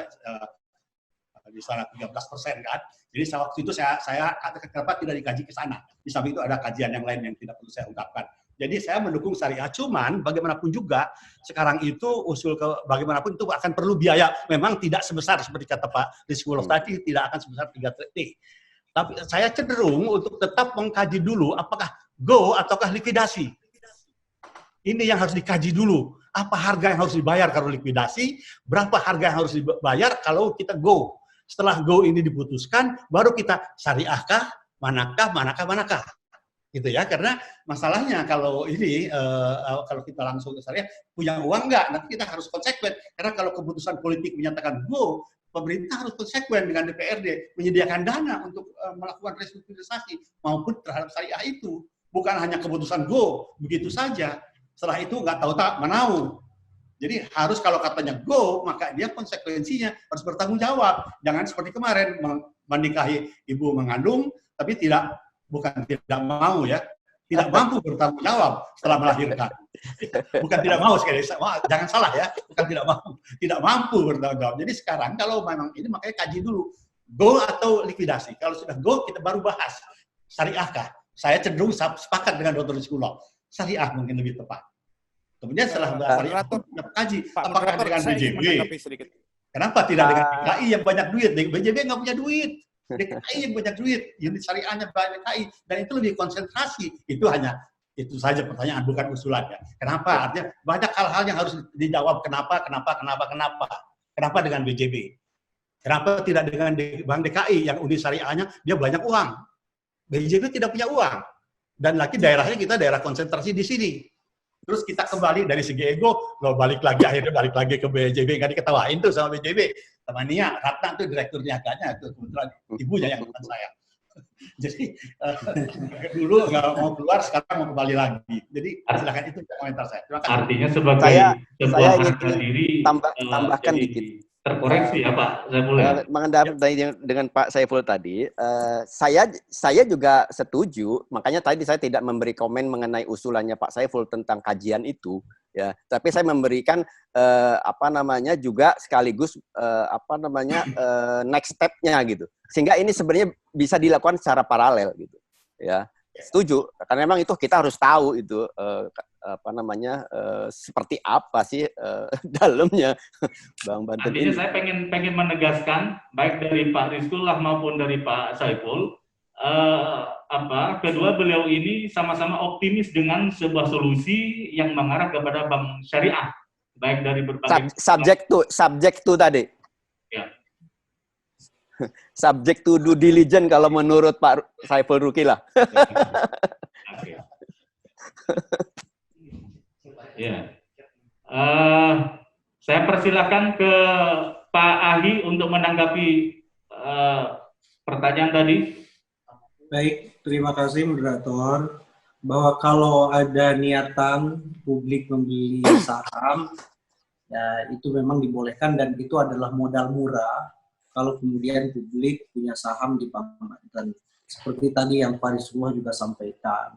Dan yang murahnya lagi adalah tadi tabungan, ya kan? Itu lebih murah bagi bank sebagai modal murah. Nah, kebetulan bahwa Bank Banten sedang melakukan proses right issue setelah Februari melakukan RUPS luar biasa, dan salah satu di antaranya teman kami pun yang mungkin hari ini hadir ya di Zoom meeting ini ikut mewakili Komisi 3 sebagai undangan saat RUPS luar biasa, ya kan gitu. Kemudian bahwa tadi ke depan bagaimana menyelamatkan Bank Banten dengan usulan dijadikan dari tokoh masyarakat kita tadi misalnya memberikan solusi dengan Bank Banten Syariah. Boleh jadi menjadi satu pilihan ya, tapi kemudian bukan berarti proses merger dengan BJB sesuatu yang mudah. Setelah kemudian Bank Banten statusnya hari ini pada posisi kolab, sedang tidak memiliki apa-apa. Ketika RKUD sebagai ruh dari Bank Banten, ya sebagai nyawa, sudah dipindahkan kepada BJB. Nah, saran kami ya bahwa kami mengupayakan dan mengusulkan semoga Gubernur mau memindahkan kembali RKUD-nya kepada Bank Banten dengan syarat-syarat tertentu atau melalui kajian-kajian khusus atau melalui kebijakan-kebijakan yang dibatasi. Kira-kira itu ya, bahwa kami harapannya begitu. Terima kasih. Ya. Moderator, Pak Moderator. Enggak, pertanyaan yang paling krusial nggak dijawab sama Dewan. Kaitan dengan bagaimana konsistensi anggota Dewan kok agak masuk angin begitu terkait dengan ini. Sok. Ya, penanya itu rupanya punya pengalaman dengan tadi yang disebut ya, Golkar. Ketua fraksi aja itu yang menjawab. Hah? Ketua fraksi yang jawab. Tadi ada pertanyaan saya yang belum dijawab terkait dengan dampak ya. Seperti yang saya sampaikan, ada sekolah dana dari BOS, terus kemudian ada di rekening Bank Banten, tidak bisa dicairkan untuk operasional sekolah begitu. Nah, yang menjadi pertanyaan saya itu tadi, apakah ini efek dengan yang dilakukan oleh Gubernur hari ini akan lebih membangkrutkan Provinsi Banten, atau malah benar apa yang disampaikan Gubernur menyelamatkan? Nah, ini yang perlu kita dapat kajian secara ekonominya. Buktinya, BOS ini banyak dikirim ke sekolah, ke rekening Bank Banten, tapi hari ini tidak bisa dicairkan. Boleh dicairkan dengan dijadwalkan, tapi per hari 5 juta. Kalau ada uang, tapi kalau nggak ada uang nggak bisa dicairkan. Ini yang kita butuh kajian itu. Jangan-jangan ini mematikan Provinsi Banten. Uang daerah hari ini habis, kosong, sampai-sampai Gubernur mengambil langkah untuk melakukan hutang terhadap BJB 800 miliar. Pinjam 600 miliar ya. Ya, saya minta menjadi persoalan baru begitu. Ya, persoalan ini saya minta tanggapannya Pak Saiful. Tuntaskan dulu, itu pertanyaan, itu penting agar masyarakat tahu bahwa anggota Dewan ini masih ada yang pro rakyat, itu aja. Ya.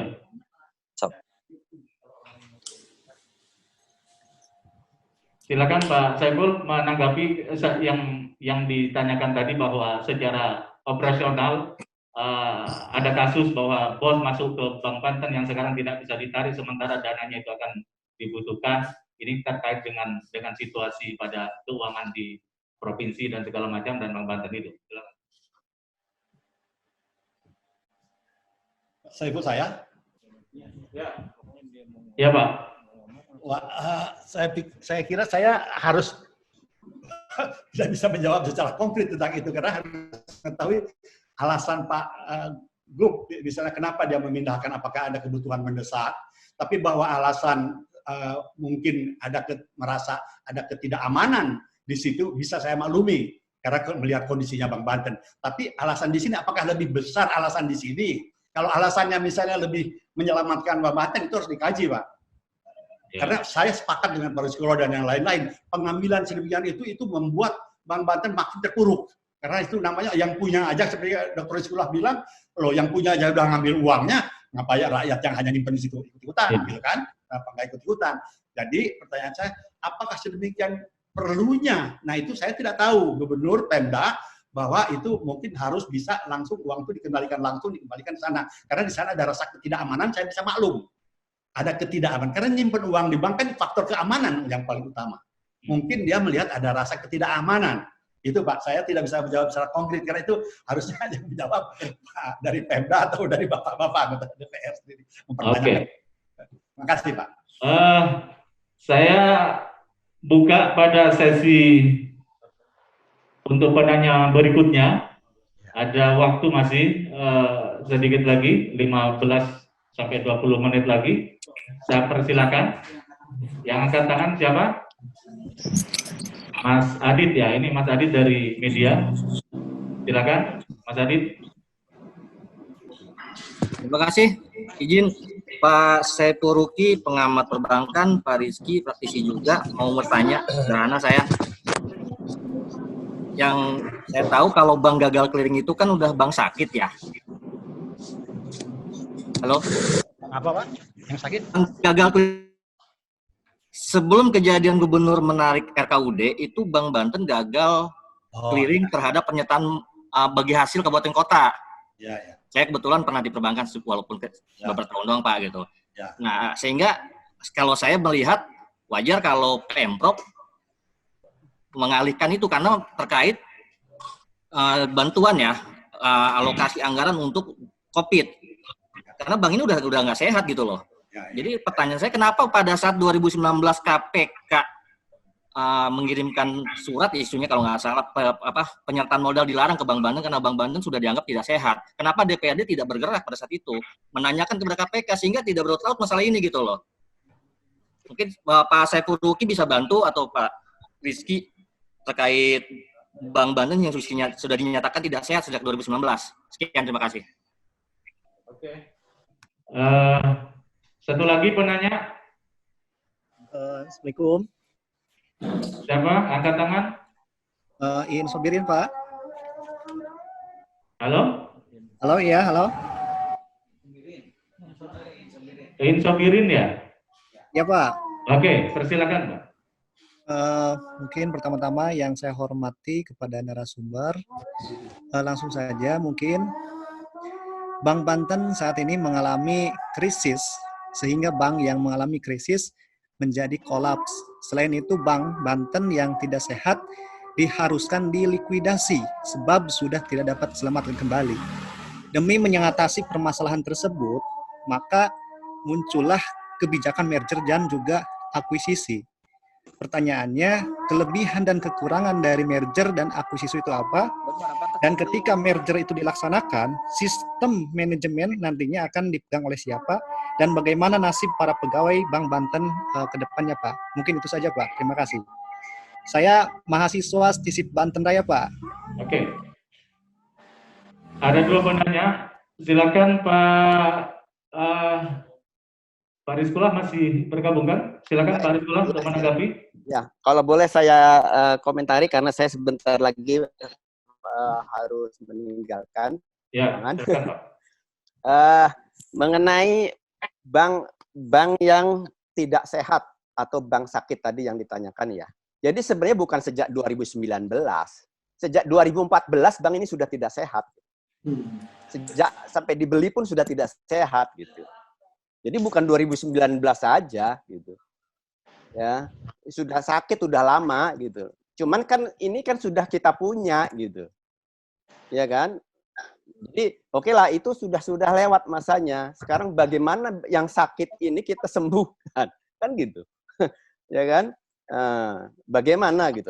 Apakah memang seperti tadi disampaikan Pak Saiful tadi, apakah memang sudah tidak bisa disembuhkan? Ya kalau disembuhkan ya udah dead gitu, istilahnya kan.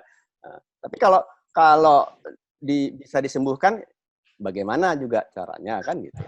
Ya tentu kita sebagai warga Banten berupaya dan menginginkan bahwa Bank Banten ini masih bisa disembuhkan gitu. Makanya tadi ada usulan perlu ada semacam due diligence, kajian mendalam ya, oleh pihak yang independen. Tentu kita harus juga memperhatikan aturan-aturan yang ada di perseroan yang terbuka, bagaimana itu bisa dilakukan itu ya.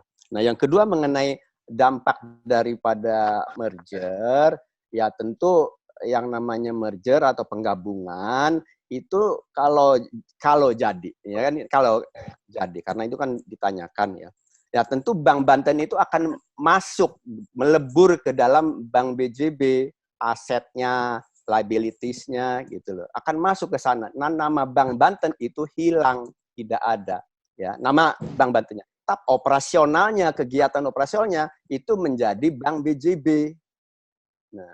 Nah, bagaimana selanjutnya mengenai karyawannya, mengenai kantornya ya, ya itu sudah menjadi domain manajemennya Bank BJB gitu. Ya apakah nanti harus ada PHK, wallahu alam ya, naudzubillah gitu ya. Ya itu sudah urusan dari manajemen Bank JB. Tapi yang jelas Bank Banten menjadi hilang gitu aja ya. Saya kira itu Pak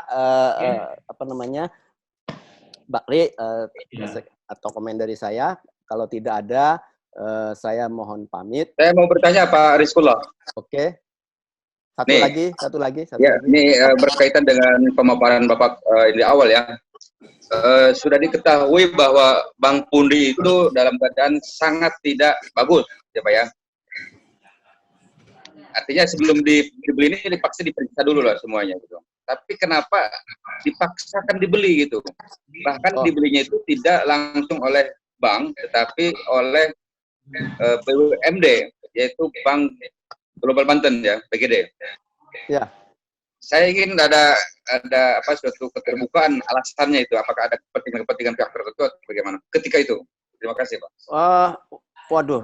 Tadi saya kira Pak Saiful sudah menjelaskan mengenai bagaimana Bank Pundi dibeli menjadi Bank Banten ya. Saya memang dari sejak awal tidak masuk ke sana karena itu sudah masa lalu gitu loh. Tidak rasanya kita akan lebih efektif memanfaatkan waktu itu untuk untuk bagaimana ke depannya gitu ya.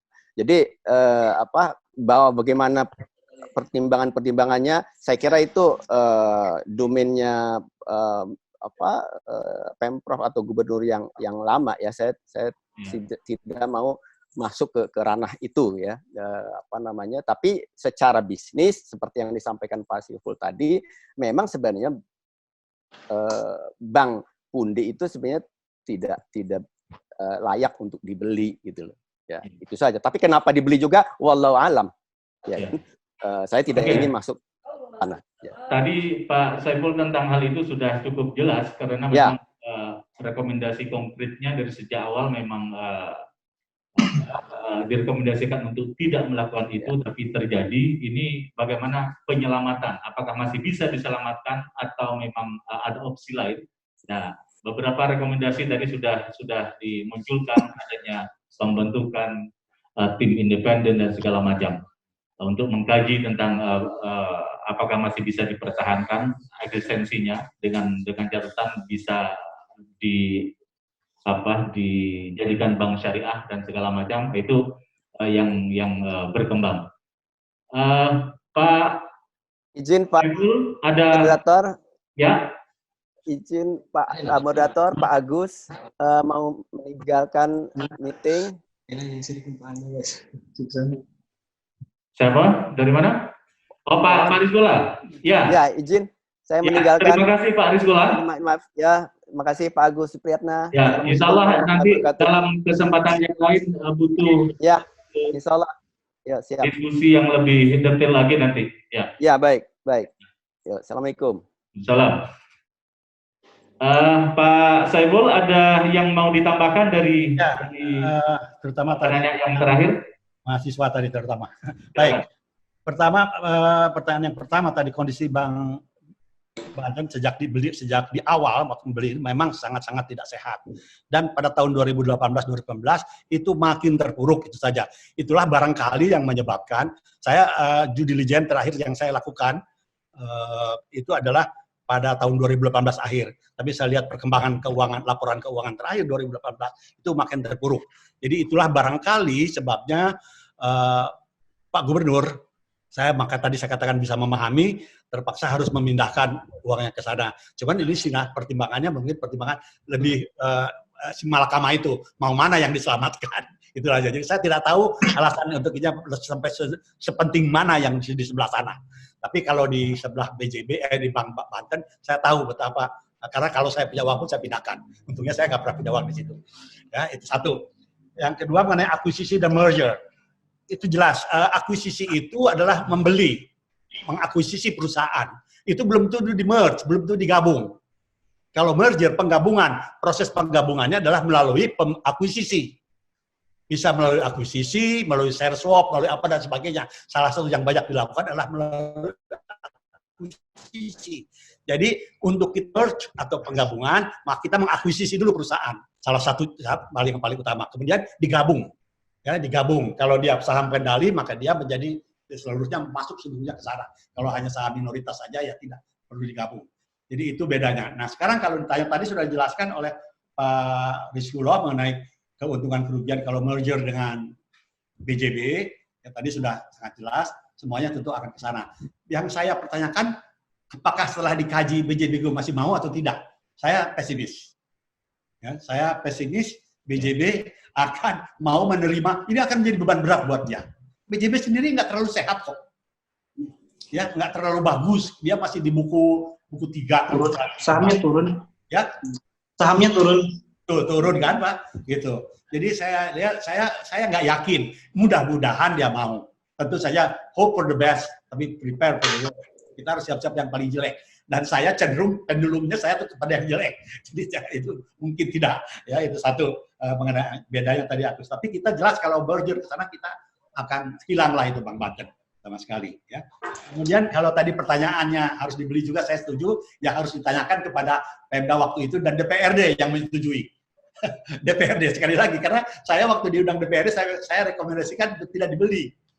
Tapi saya dengar semua akhirnya setuju. Jadi kenapa setuju? Nah itu tanyakanlah kepada Pemda dan ke DPRD. Tapi bukan untuk menyalahkan, hanya menanyakan. Mengapa? Mungkin punya pertimbangan. Itu kita tidak tahu. Jadi pertimbangan-pertimbangan yang untuk kepentingan, pastilah untuk kepentingan orang banyak juga, untuk kepentingan publik, kepentingan rakyat Banten. Hanya bahwa keputusan itu bisa saja salah, ya kan? Daripada tidak mengambil keputusan, lebih baik mengambil keputusan dan salah. Tapi sekarang masalahnya kita harus merecover. Nah, apapun juga yang akan direcover, akan dipulihkan kembali, itu diperlukan modal yang besar. Modal yang sangat besar. Maupun ke bank syariah. Oleh karena itu, saya menyarankan sebelum mengambil keputusan, bisa saja dengan paralel tadi bank syariah juga dipelajari, tetapi dikaji, go atau likuidasi. Kalau sudah go, itu sudah keputusan politik, bukan hanya bisnis. Karena ada langsung Pemda, ada kebanggaan daerah, dan sebagainya, keputusan politik. Dan itu harus konsekuen. Jadi harus dikaji apakah dari mana kira-kira dana dan sebagainya mau membantu. Karena itu sudah pasti perlu. Gubernur WH dalam Radar Banten tanggal bulan Mei 2018 akan perlu 2,8 triliun untuk menyelamatkan. Itu sesuai dengan hitungan saya pada waktu due diligence. Ya, jadi mungkin dia dapat dari Big Four itu. Jadi 2,8 triliun. Itu dari mana 2,8 triliun? Sementara yang cadangan kecukupan modal, kerugian penyediaan kerugian nilai, tadi itu harus disisihkan tiap tahun membebani kerugian itu terus berapa tahun kalau disisihkan. Jadi itu kondisinya memang berat. Ya, jadi itu saja. Jadi sekarang lebih baik saya sarankan dikaji dulu oleh independen profesional. Untuk ngaji ini lebih, tentu saja jangan harus ada juga ad hoc dari DPR, dari Pemda dan sebagainya, sehingga komprehensif, independen. Ini perlu go atau enggak kalau menurut saya.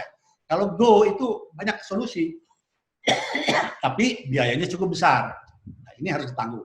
Demikian Pak, terima kasih pendapat dari saya. Oke. Terakhir ada tambahan dari Pak Ahi untuk menanggapi penanya tadi? Boleh. Ya. Bahwa saya ingin menyampaikan seperti apa yang disampaikan Pak Saiful Luki, bahwa diperlukan kajian lebih mendalam, misalnya tim independen. Hal ini serupa yang kami sampaikan kepada Pak Sekda saat Komisi 3 melakukan rapat terbatas dengan Pak Sekda dan BPKAD. Bahwa saat ini diperlukan kajian khusus, kajian lebih mendalam. Jika memang diperlukan untuk membentuk tim independen, segera dibentuk tim independen. Ya. Dan jika kemudian memang memerlukan biaya, Pak Sekda juga harus memformulasikan pembiayaannya seperti apa. Karena kondisi saat ini ketika RKUD sudah dipindah, bukan berarti semua persoalan selesai, semuanya menjadi selamat. Ada aset yang masih di Bank Banten yang harus menjadi kesimpulannya seperti apa. Apakah itu juga bisa diselamatkan atau bagaimana? Ini adalah PR kita bersama yang perlu kajian kita bersama. Nah, terkait dengan kemudian apa yang seperti tadi disampaikan oleh Pak Ketua Komisi 5 misalnya, ada beberapa kendala di lapangan terkait pembiayaan ini dan itu. Nah, itu adalah bagian daripada efek pemindahan RKUD ketika transfer-transfer lain kepada Bank Banten ditahan oleh OJK. Karena status Bank Banten hari ini adalah bank dalam pengawasan intensif. Kira-kira itu. Nah, ini harus menjadi bahan pemikiran kita bersama, bagaimana kita menyelamatkan RKUD, bagaimana kita menyelamatkan aset di Bank Banten, ini harus menjadi satu pemikiran kita bersama. Kira-kira itu. Oke, terima kasih. Ini sudah masuk pada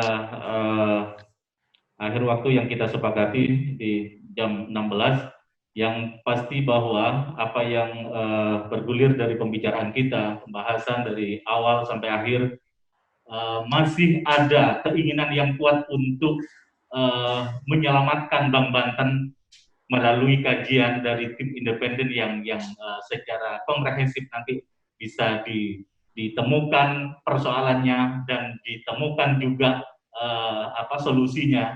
Entah solusinya adalah menjadi bank syariah dan segala macam, itu masih optimis untuk dilakukan itu. Namun demikian, ini juga tidak terlepas dari gerak langkah yang menjadi kebijakan Pemprov, karena juga menjadi kewenangan Pemprov Banten tentang hal yang tadi juga ditanyakan oleh Pak Nizar dan penanya yang lain yang terkait dengan menabrak hukum, perda dan segala macam. Nah, itu nanti kita masuk pada sesi berikutnya dalam kajian-kajian fraksi berikutnya. Mungkin itu. Terima kasih Pak Saiful Rugi atas kesempatan dan informasi dan sharingnya pada kesempatan ini. Insya Allah nanti dalam kesempatan yang lain yang secara khusus nanti kita mintakan lagi secara detail informasi dan ilmunya terkait dengan penyelamatan, termasuk juga terkait dengan membangun masa depan Banten ke depan. Dan juga Pak Rizbullah tadi sudah lebih duluan pamit kita karena beliau juga mengisi acara yang sejenis di tempat lain. Lalu Pak Ade Hidayat selaku narsum dari Wakil Ketua Komisi 3 yang juga kader fraksi Gerindra. Terima kasih semuanya pada teman-teman baik wartawan maupun tim media, terus teman-teman simpatisan dan anggota fraksi Gerindra. Sebelum ditutup moderator, saya mengusulkan kalau boleh minggu depan kita buat kajian lagi yang lebih dalam sehingga fraksi Gerindra punya kesimpulan apakah ini yang diambil langkah oleh gubernur adalah sebuah keuntungan atau kerugian terhadap daerah, sehingga fraksi Gerindra dapat mengambil sikap politiknya.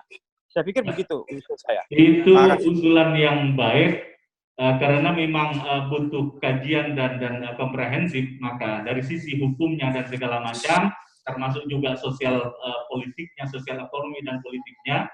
Nah, secara komprehensif nanti kita kaji di berikutnya, nanti persoalan jadwal nanti fraksi yang akan mengatur, termasuk juga narsum yang akan kita hadirkan. Mungkin itu, terima kasih pada semuanya atas kesempatan dan kebersamaannya dalam diskusi ini. Semuanya berkontribusi dalam pembangunan Banten ke depan tentunya, karena kebanggaan yang kita harapkan jangan sampai hilang, kalau bisa diselamatkan kenapa tidak. Mungkin itu yang dapat saya sampaikan pada kesempatan ini. Mohon maaf jika ada kurang lebihnya. Sebagai moderator, Allahumma muwaffiq ila aqwamit thoriq, billahi taufiq wal hidayah. Assalamualaikum warahmatullahi wabarakatuh. Waalaikumsalam warahmatullahi wabarakatuh.